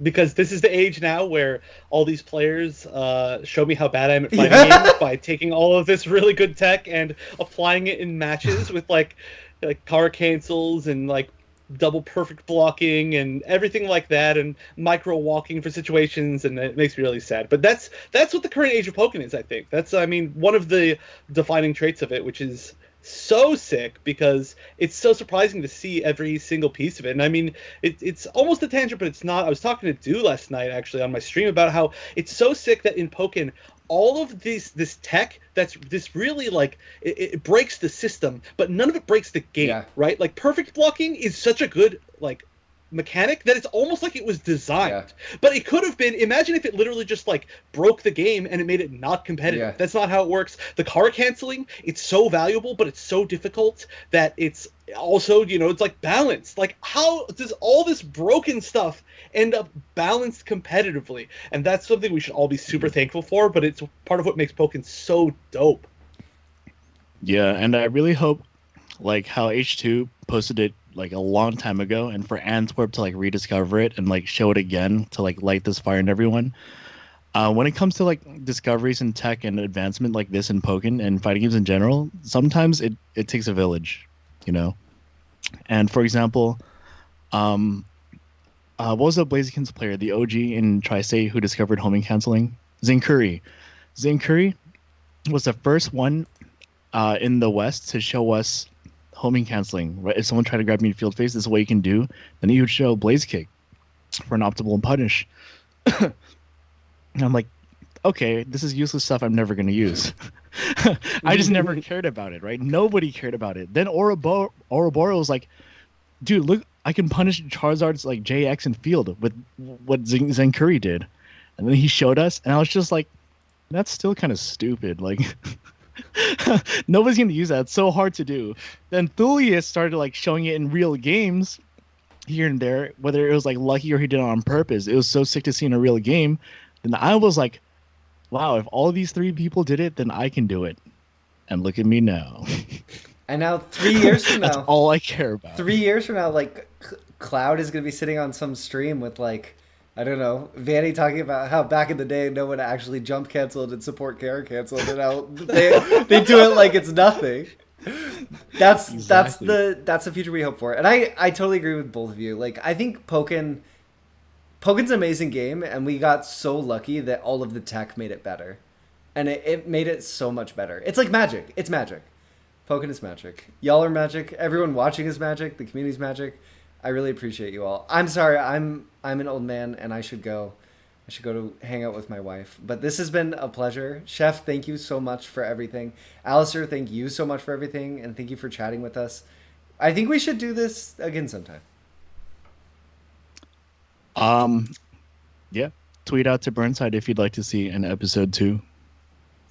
Yeah, I'm down. Or seeing some other people, you know, it's always really it's fun, especially to watch you two like reminisce about old stuff. So I would definitely watch that if you got somebody else who is knowledgeable about history. But yeah, super fun for me. And I'm oh, and side note, last note for me, all the VODs are up on YouTube, so check them out.